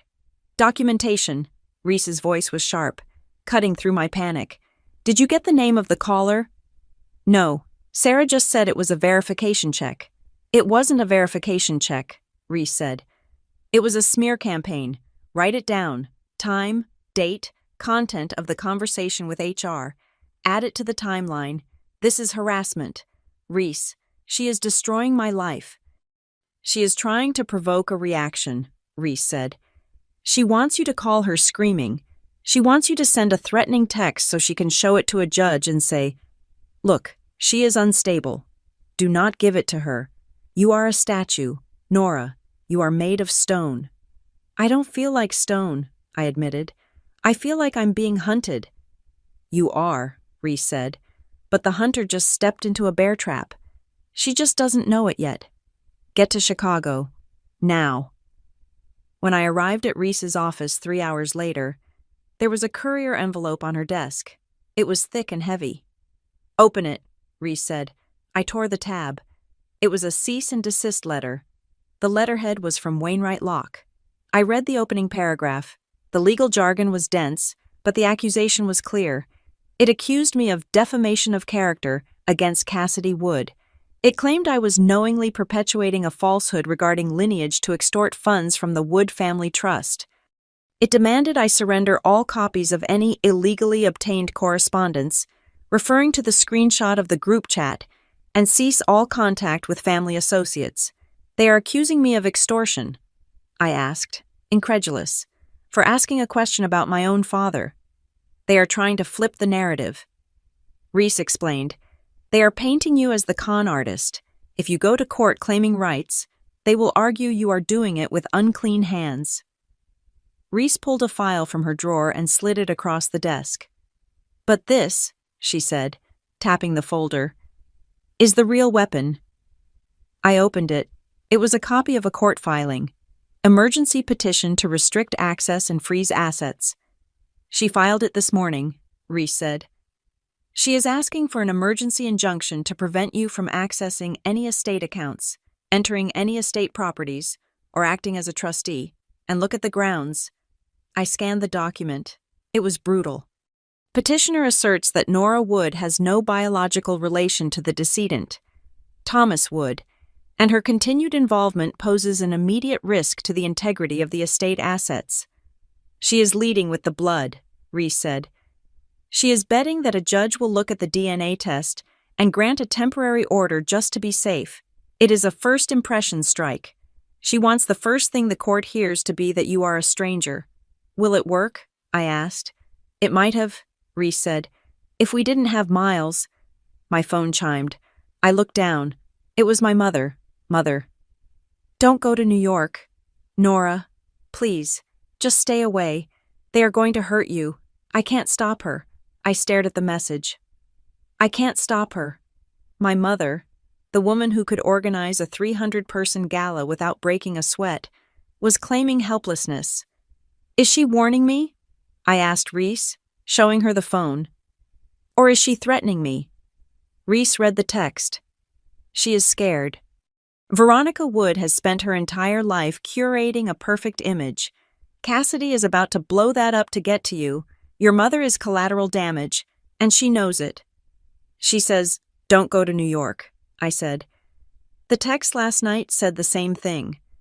That is because New York is where the kill floor is, Reese said. Wainwright Locke is headquartered there. The main trust accounts are managed there. They want to hold the hearing on their turf. Reese's computer dinged. She turned to the screen, and her posture stiffened. She sat up straighter, her eyes narrowing as she read. "It is time," she said. "What is it?" "An email from Miles Ardent," Reese said. "He says the condition is 99% complete. He is in the lobby. He has the package. He is here. He wanted to deliver it personally, but he also sent a digital key." Reese looked at me. "But before we look at that, check your email, the one you use for the lawyers." I opened my laptop. There was a new email in my inbox, timestamped 2 minutes ago, from Grant Wainwright. Subject urgent. Trustee meeting. Wood Estate. My hand hovered over the trackpad. I clicked it open. Ms. Wood, in light of recent filings and the complex nature of the asset distribution, the executors request an immediate emergency meeting at our offices in Manhattan on Friday at 9 in the morning. Failure to appear will be interpreted as an abdication of trustee duties. This meeting is about Nora. "This meeting is about Nora," I read aloud. That is an odd way to phrase it. "It is a summons," Reese said. "They are inviting you to your own execution. They want you in a room, surrounded by high-priced suits, so they can slide a settlement check across the table and bully you into taking it. They think you will be alone. They think you will be scared." Reese stood up and walked to the door of her office. She opened it. A man was standing in the waiting area. He was older, wearing a trench coat that looked like it had seen better days, but his eyes were sharp and alert. He held a thick, sealed manila envelope under his arm. "Miles," Reese said. "Ms. Halbrook," he nodded. He looked at me. "Nora, you look like him." He didn't mean the man in the photo. He meant Thomas. "You have the package?" Reese asked. Miles walked into the office and placed the envelope on the desk. It was sealed with red wax, an old-school touch that felt incredibly Thomas Wood. "Your father gave me this 18 months ago," Miles said. His voice was gravelly. He said, "Miles, my daughter is soft because I let her be soft, but if the wolves come for her, she is going to need teeth. This is the teeth." Reese looked at the cease and desist letter, the emergency petition, and the threatening texts. Then she looked at the sealed envelope. "Cassidy just filed an emergency motion based on blood," Reese said to Miles. "Does that satisfy the condition?" "It does," Miles said. "She used the blood to try and exclude her. The seal is broken." Reese didn't open it yet. She looked at me. "They want a meeting in New York," Reese said. "They want to ambush you." I looked at the envelope. I thought about the breathing on the phone. I thought about the HR director holding that file. I thought about the "another man's mistake" comment. The fear that had been gripping me for days began to harden into something else. It crystallized into a cold, diamond-hard resolve. "Let's go to New York," I said. Reese smiled. She picked up her phone and hit a speed dial button. "Grant?" she said when the line connected. Her voice was deceptively pleasant. "We received your invitation. Nora will be there. Oh, and Grant, make sure the conference room has a large table. We are bringing a lot of paperwork." She hung up. "Do not reply to your mother," Reese instructed. "Do not reply to Cassidy. Let them think you are coming to surrender. Let them think the silence is fear." I looked at the wax seal on the envelope. My father's initials were pressed into it, T.W. "Can we open it?" I asked. "Not yet," Reese said. "We open it on the plane, but I can tell you this much. Miles gave me the summary. Cassidy thinks she is bringing a knife to a gunfight. She has no idea she is standing on a landmine.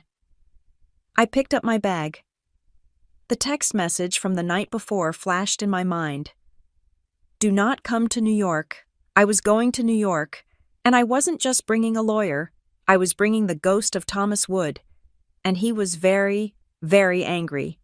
The flight to New York felt less like travel and more like the transportation of a prisoner, though I was not sure if I was the inmate or the executioner.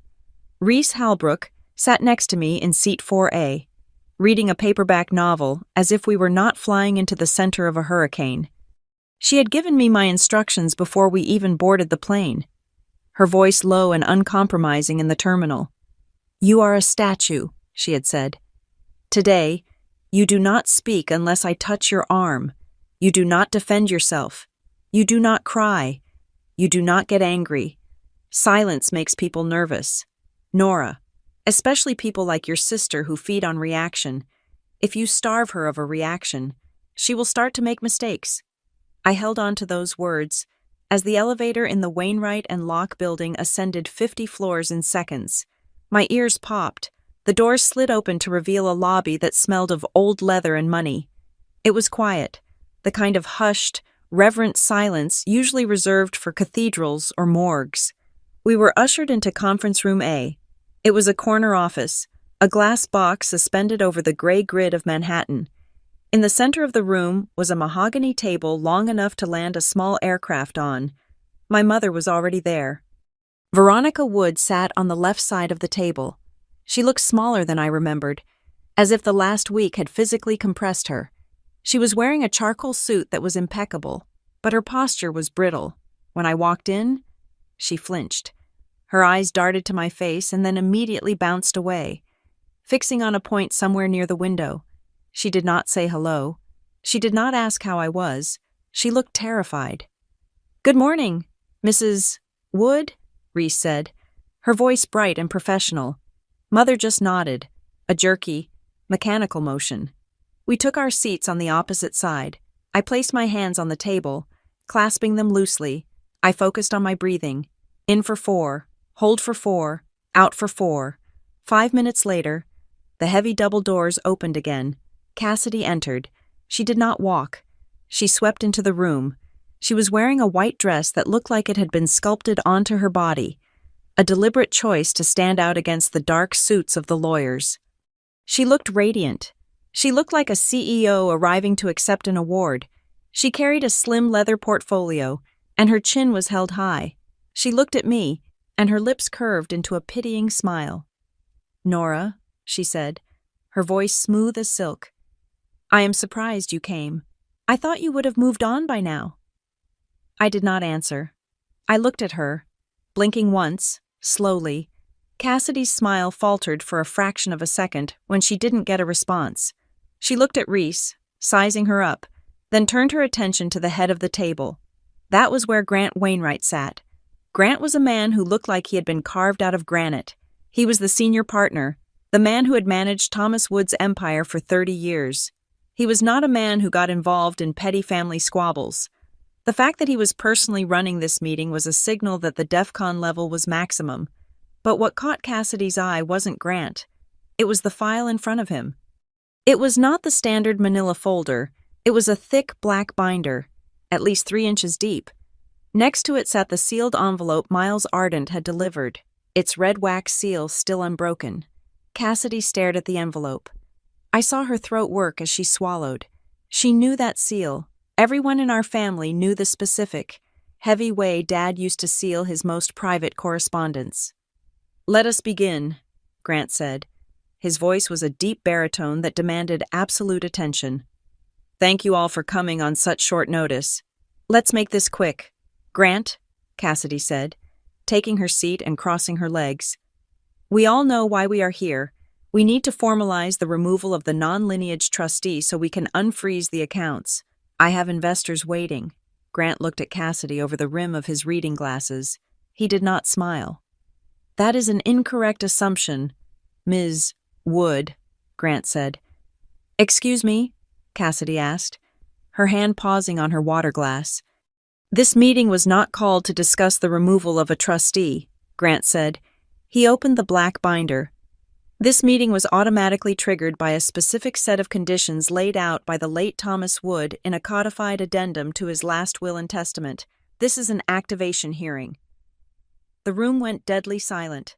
I could hear the hum of the air conditioning. Activation of what? Cassidy asked, her voice sharpening. The protective protocol, Grant said. He turned a page. The sound of the paper turning was loud in the quiet room. 18 months ago, Thomas Wood sat in this chair and drafted a conditional amendment to his estate plan. He was concerned about the stability of the family unit after his death. Specifically, he was concerned that his youngest daughter, Nora, would be targeted. I felt a lump form in my throat, but I remembered Reese's order, statue. I kept my face blank. Targeted, Cassidy scoffed. Grant, please, nobody is targeting anyone. We are dealing with facts, biological facts. We will get to the biology, Grant said, cutting her off with a wave of his hand. First, I must read the trigger clause into the record. He adjusted the binder and began to read. If any beneficiary of this trust utilizes genetic information, rumors of parentage, or questions of bloodline to attempt to humiliate, exclude, or disenfranchise Nora Wood, the following provisions shall immediately come into effect. Cassidy went pale. She looked at Mother. Mother had her eyes closed, her lips moving in a silent prayer. You can't be serious, Cassidy hissed. Dad didn't write that. He wouldn't. I witnessed the signature myself, Grant said. As did 2 other partners. Thomas was very specific. He anticipated that you might use Nora's paternity as a weapon. He called it the nuclear option, and he left instructions on what to do if you push the button. Grant looked up, his eyes hard. You push the button, Cassidy. I revealed the truth. Cassidy slammed her hand on the table. She is not his daughter. She is a fraud. The truth, Grant said calmly, triggered the penalty phase because the condition has been met. The governance structure of the Wood Family Trust has shifted effective this morning. He slid a piece of paper across the table toward Cassidy. Under the standard will, you and Nora were co-executors with equal voting power, Grant explained. However, under the protective protocol, the instigator of the lineage attack is deemed hostile to the unity of the estate. Therefore, your voting rights on the board are suspended for a period of 5 years. Cassidy's mouth fell open. Suspended and, Grant continued, relentless. The role of primary managing trustee is immediately assigned to the target of the attack, to ensure her protection against further aggression. Grant looked at me. Nora Wood is now the sole administrator of the Baythorne estate and the majority vote holder for the shipping logistics firm. The silence that followed was total. It was the silence of a bomb going off and sucking all the oxygen out of the room. I sat there, stunned. I had expected a defense. I had expected Reese to have to fight for my share. I never expected that my father had built a trapdoor that would drop Cassidy into the basement the moment she tried to push me off the roof. Cassidy stood up. Her chair flew back and hit the wall with a crash. "This is insane," she screamed. The poise was gone, the CEO facade shattered, revealing the tantrum-prone child beneath. "You are giving the company to a bastard. She isn't even a Wood. Look at the DNA." She reached into her portfolio and pulled out a copy of the test results, the ones I had refused to look at during dinner. She threw them onto the table. They skidded across the mahogany and stopped in front of Grant. "Read it." Cassidy yelled. 0% match. She is nothing. She is another man's mistake. How can she run the family business when she isn't family? Grant looked down at the paper. He didn't pick it up. He just sighed, a sound of profound fatigue. "Sit down, Ms. Wood," Grant said. "I will not sit down. I am going to sue this firm for malpractice. I am going to contest the will. Dad was clearly senile when he wrote that." "Thomas Wood was perfectly sane," Grant said, "and he was perfectly aware of the biology." Grant reached for the sealed envelope, the one with the red wax. He cracked the seal. The sound was like a bone snapping. He pulled out a single sheet of heavy cream-colored paper. "This is a notarized affidavit. Signed by Thomas Wood 10 years ago. Grant said, "Would you like me to read it?" Cassidy stood there, panting, her chest heaving. She didn't answer. Grant read it anyway. I, Thomas Wood, acknowledge that Nora Wood is not my biological issue. I have known this since the date of her conception. I chose to sign her birth certificate. I chose to raise her. I chose to be her father. Any attempt to use her biology to invalidate her standing in this family is an insult not to her, but to my judgment and my choice.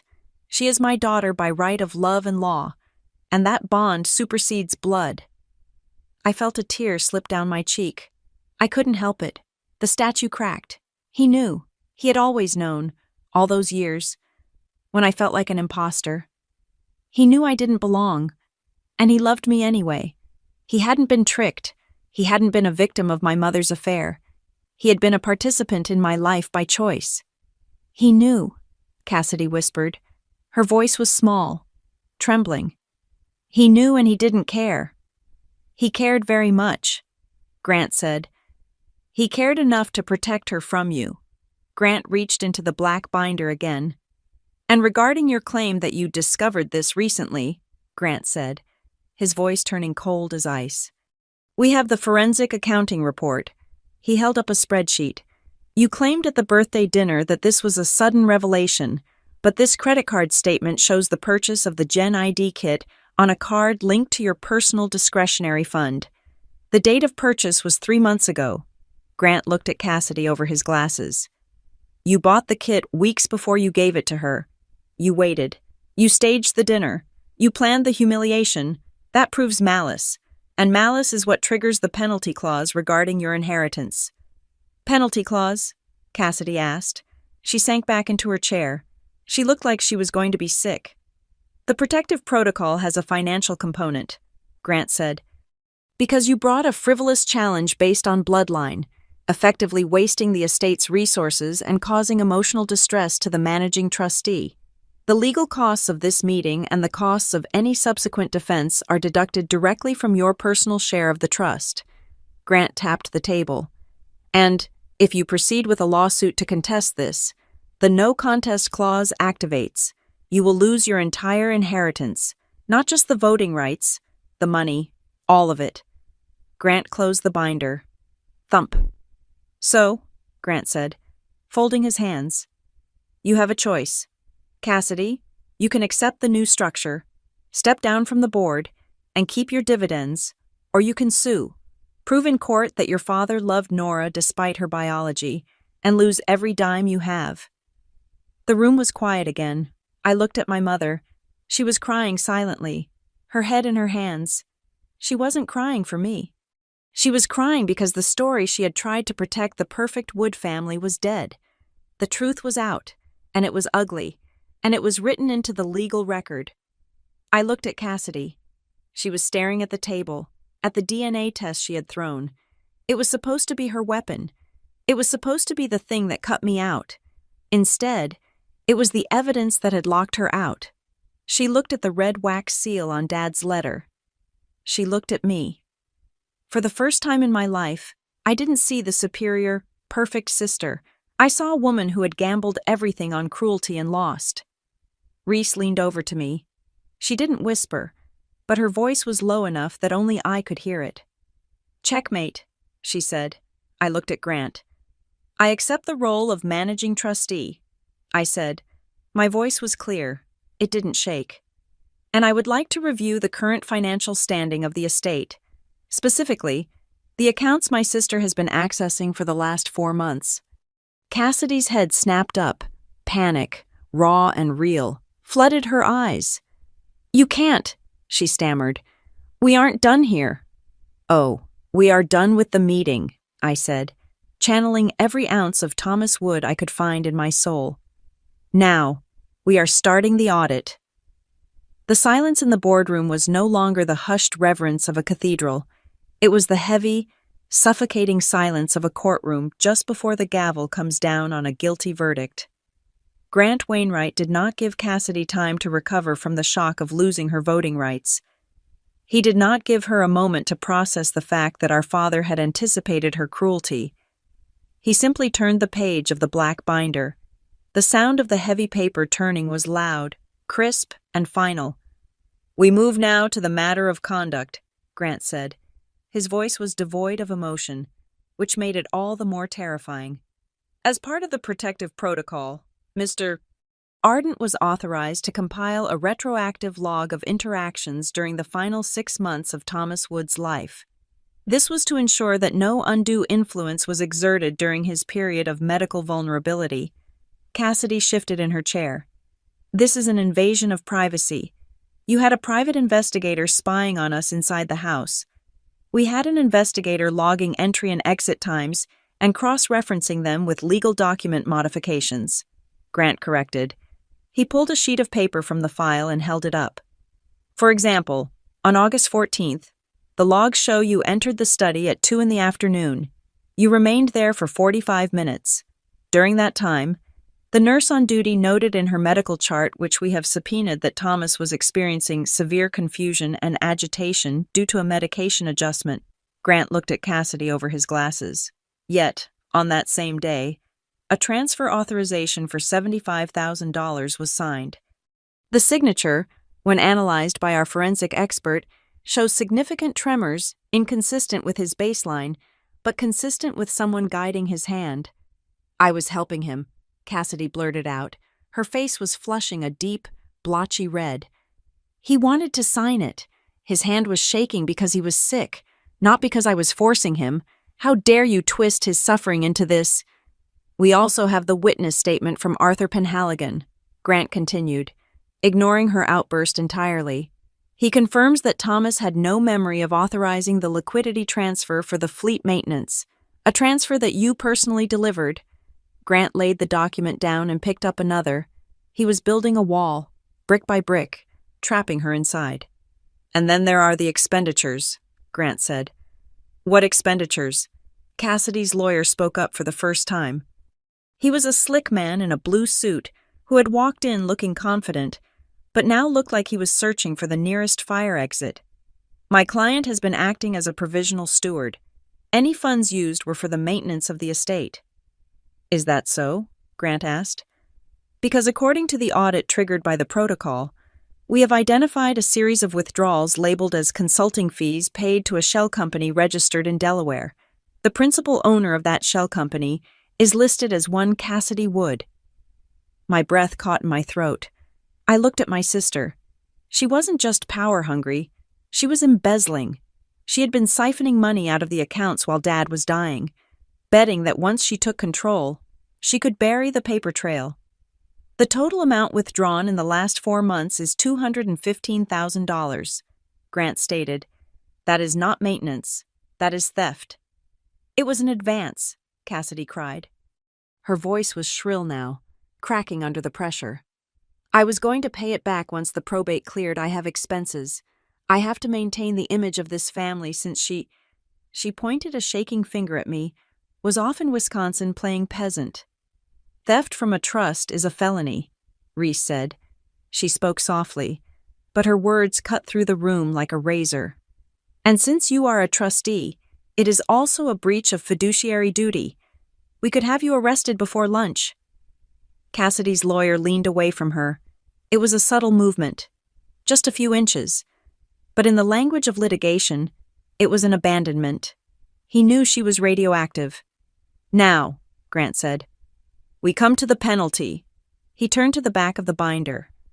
"The protective protocol is very clear on the consequences of a baseless challenge to the lineage. It states that if a beneficiary attempts to invalidate a fellow heir based on biology when the testator has explicitly recognized them, the challenging party forfeits their right to the no-contest protection." Grant looked directly at Cassidy. "That means, Ms. Wood, that if you proceed with any legal action to contest Nora's position, or if you fail to return the $215,000 within 7 days, the estate will trigger the clawback provision." "What does that mean?" Cassidy whispered. "It means you will be disinherited," Grant said. "Completely. You will be removed from the will entirely. The house, the trust, the shares, everything goes to Nora, and we will sue you personally for the return of the stolen funds, plus legal fees." Cassidy looked like she had been slapped. She turned to her lawyer. "Do something. Tell them they can't do this." The lawyer cleared his throat. He closed his own file folder. "Cassidy, if these documents are authenticated, your father really signed that affidavit acknowledging Nora, then you have no case. If we go to court, you will lose, and you could face criminal charges for the funds." "I am not losing," Cassidy screamed. She spun toward our mother. "Mother, tell them this is ridiculous. Tell them about the affair. Tell them Nora isn't one of us." All eyes turned to Veronica Wood. My mother sat frozen. She looked at Cassidy, whose face was twisted in ugly, desperate rage. Then she looked at me. I was sitting perfectly still, my hands folded, watching her.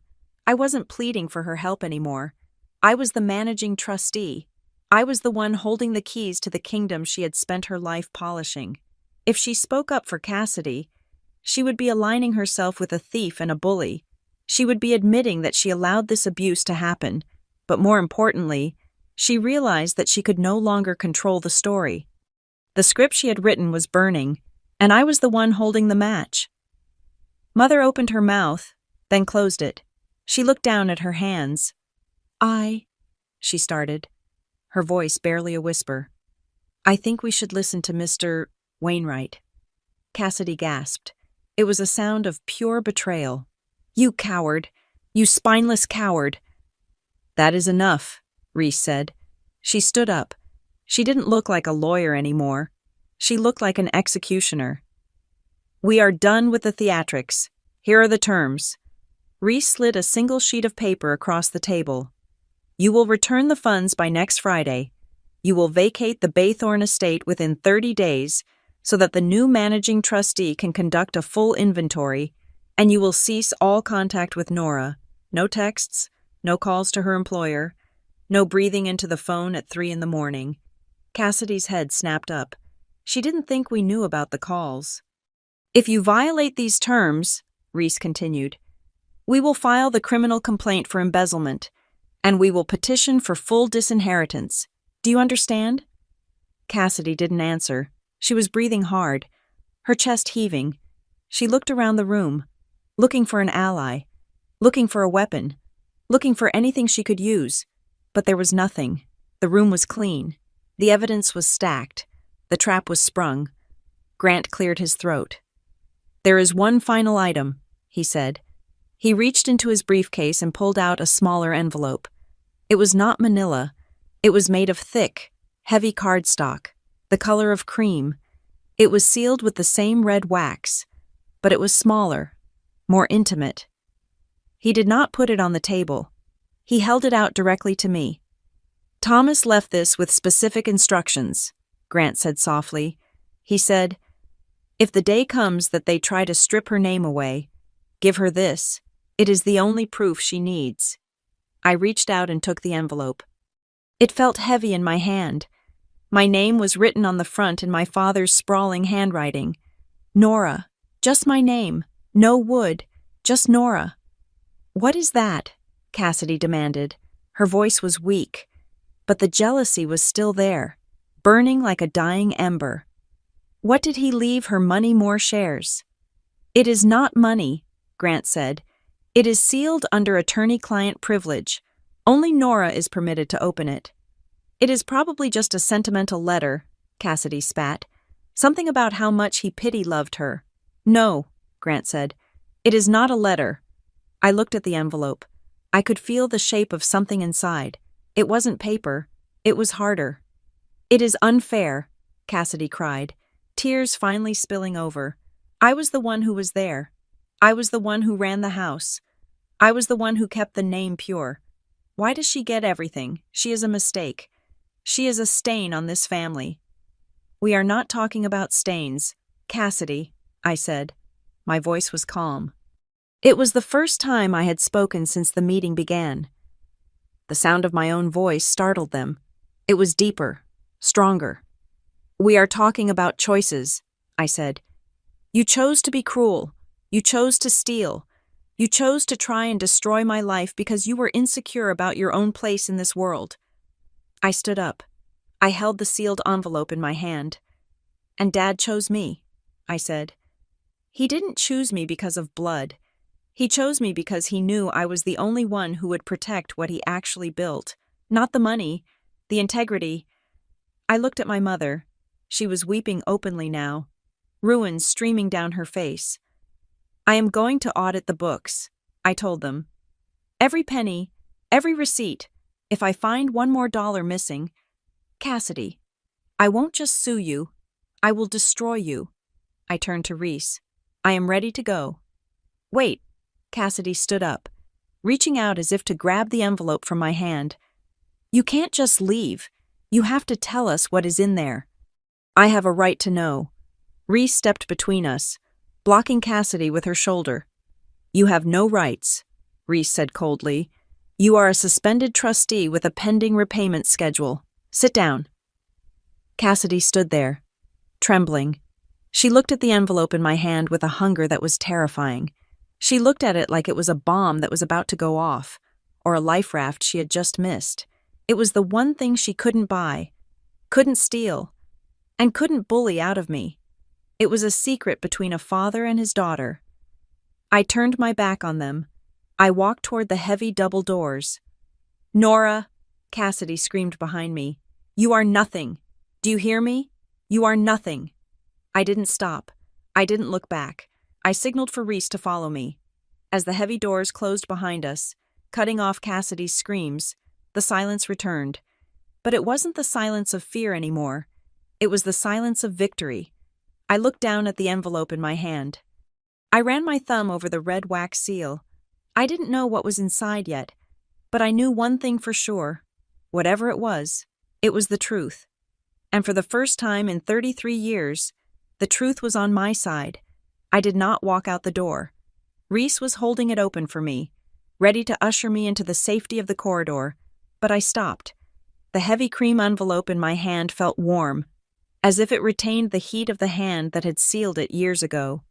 I looked at the red wax, the imprint of my father's initials, and I realized that leaving now would be running. It would be taking the victory and fleeing before the dust settled. I was done running. I turned back around. Cassidy was still standing by the table, her face a mask of ruined mascara and disbelief. Grant Wainwright was watching me with a look of quiet expectation.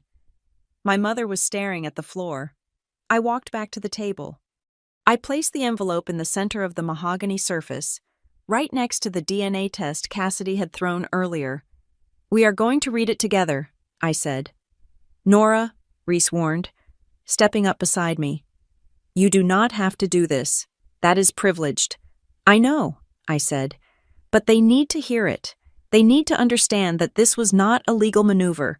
This was a conversation. I cracked the seal. The wax crumbled onto the table like dried blood. Inside, there were 2 documents. One was a formal legal instrument, stamped and notarized.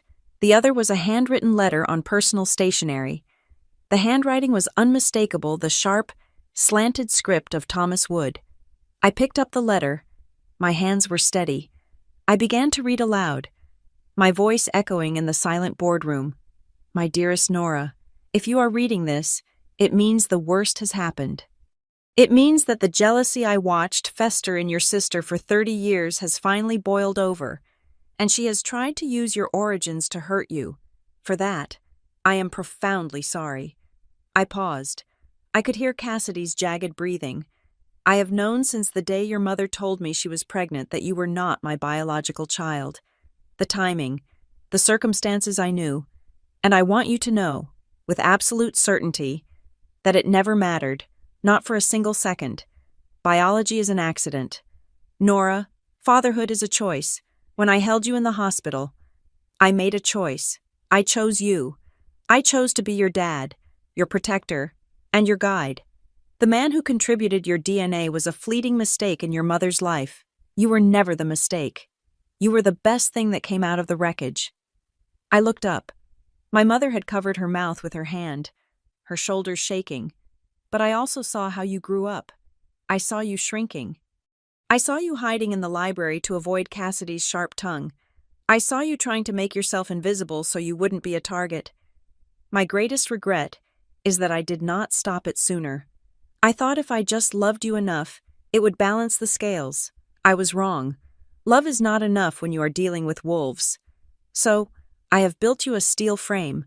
I knew Cassidy would wait until I was gone to strike. I knew she would use the blood argument because it is the only weapon she has. She thinks blood makes her a queen. She does not understand that character makes a leader. Do not let them shame you. You are a Wood because I said so, and I am the only one whose vote counts. Love, Dad. I lowered the letter. The silence in the room was absolute. It was a holy silence, the kind that follows a eulogy. Cassidy was slumped in her chair. For the first time in her life, she looked small. The narrative she had built that she was the rightful heir defending the fortress against an impostor had just been dismantled by the very man she claimed to represent. Grant reached out and took the second document from the table. "This," Grant said, his voice grave, "is the mechanism Thomas refers to as the steel frame. It is a notarized durable power of attorney and a codicil to the trust." Grant put on his glasses. "It grants Nora Wood unilateral authority to conduct forensic audits on any business venture attached to the family name. It also includes a specific clause, the Anti-Defamation Protocol. If Cassidy Wood, or any agent acting on her behalf, continues to publicly or privately disparage Nora Wood's legitimacy, the trust is authorized to liquidate Cassidy's personal assets to fund a defamation lawsuit against herself." Grant looked at Cassidy. "In plain English, Cassidy, if you speak about this again, you are paying for Nora to sue you. And you are paying with your own house." Cassidy didn't scream. She didn't fight. She just stared at the table. The fight had gone out of her. The star had been unplugged. She realized, finally, that she wasn't the protagonist of this story. She was the antagonist, and she had just been written out of the sequel. "We need a signature," Grant said. He slid a single sheet of paper toward Cassidy. "This is a voluntary withdrawal of your emergency petition. It states that you acknowledge Nora Wood as the rightful managing trustee and that you retract all allegations of fraud. Sign it, and we will not trigger the immediate disinheritance. We will stick to the repayment plan for the stolen funds." Cassidy looked at the pen. She looked at me. There was no hatred in her eyes anymore, just a vast, empty shock. She picked up the pen. Her hand trembled violently. She signed her name. It was a messy scrawl, nothing like her usual arrogant signature. "It is done," Grant said. He took the paper and placed it in his file. "The meeting is adjourned." Cassidy stood up. She moved like an old woman. She didn't look at anyone. She walked to the door, opened it, and disappeared into the hallway. She didn't slam the door. She just let it click shut. I stood there for a moment, feeling the weight lift off my chest. It wasn't happiness. It was relief. It was the feeling of setting down a heavy pack I'd been carrying for 3 decades. "We should go," Reese said gently. We walked out of the conference room and into the lobby. The elevator was waiting. "Nora," I stopped. My mother was standing near the reception desk. She had dried her tears, but her face was ravaged. She looked stripped of her armor. "Go ahead," I told Reese. "I will be right down." Reese nodded and stepped into the elevator, holding the door for a moment before letting it close. I turned to my mother. "I wanted to explain," she said. Her voice was thin. "That man, your biological father, it was a confusing time. Thomas and I were having trouble. I was lonely. It wasn't about you, Nora. It was never about you." "I know," I said. "Dad told me. It was a mistake." "I wanted to tell you," she pleaded, "but I was so afraid. I was afraid Thomas would leave me. I was afraid of the scandal. I spent my whole life trying to keep this family perfect. I did it for us." I looked at her. I looked at the woman who had criticized my posture, my clothes, and my quietness for 33 years. I looked at the woman who had sat at that dinner table and said nothing while Cassidy handed me a box of shame. "You didn't do it for us," I said calmly. "You did it for yourself." You loved the image of the perfect family more than you loved the people in it. You let me feel like an alien in my own house just so you wouldn't have to admit you had an affair. I love you, Nora, she whispered. I believe you, I said. But you love your secrets more. I took a step back, creating a physical boundary between us. You can tell the truth now. Mother, you can tell everyone, or you can keep lying. It doesn't matter to me anymore, but I'm not carrying it for you. I am not the keeper of your reputation. What are you going to do? She asked. I am going back to Wisconsin. I said, I have a job. I have a life. I will manage the estate, but I will do it from my office in Madison. I am not moving back to Baythorn. That house is just an asset now. It isn't my home. Will I see you? I don't know, I said honestly. The audit is going to take a long time. We will see what the numbers say. I turned and walked to the elevator. I pressed the button. When the doors opened, I stepped inside and didn't look back. The flight back to Wisconsin was quiet. I sat by the window, watching the lights of the cities below fade into the darkness of the countryside. I held the letter in my lap. For years, I had defined myself by what I wasn't. I wasn't the favorite. I wasn't the beautiful one. I wasn't the biological daughter. I had let Cassidy and my mother write my character description. But as the plane touched down in Madison, I realized that story was over. I drove back to my apartment. I walked up the 3 flights of stairs. I unlocked the door. It was quiet. It was beige. It was simple. But for the first time, it didn't feel lonely. It felt like a fortress. I walked to the kitchen and poured myself a glass of water. I saw the empty space on the counter where I usually kept my mail. I thought about the DNA kit I had bought, the one from the other company, the one I had planned to use to find the veils. I picked it up from the drawer where I had stashed it. I looked at it for a long time. Discover your origins. I walked over to the trash can and dropped it in. I didn't need to know who the man in the photo was. I didn't need to know if I had his eyes or his chin. He was a biological fact, a variable in an equation that had been solved 33 years ago. I knew who my father was. My father was the man who packed a backpack for me. My father was the man who taught me how to read a balance sheet. My father was the man who wrote a letter from the grave to make sure I would be safe. Cassidy had tried to use blood to break me. She thought that if she cut the biological tie, I would wither away. She didn't realize that blood is just fluid. Love is the steel. I took a sip of water. I set the glass down. Happy birthday, Nora, I whispered to the quiet room. I went to my desk and opened my laptop. I had a lot of work to do. The audit of the Wood estate was starting tomorrow at 8 in the morning, and unlike my sister, I was never late. I chose myself, and that was the only inheritance that mattered. Thank you so much for listening to this story. I would love to hear your thoughts in the comments below. Let me know where you are tuning in from, whether it is during your morning commute, a late-night study session, or just relaxing at home.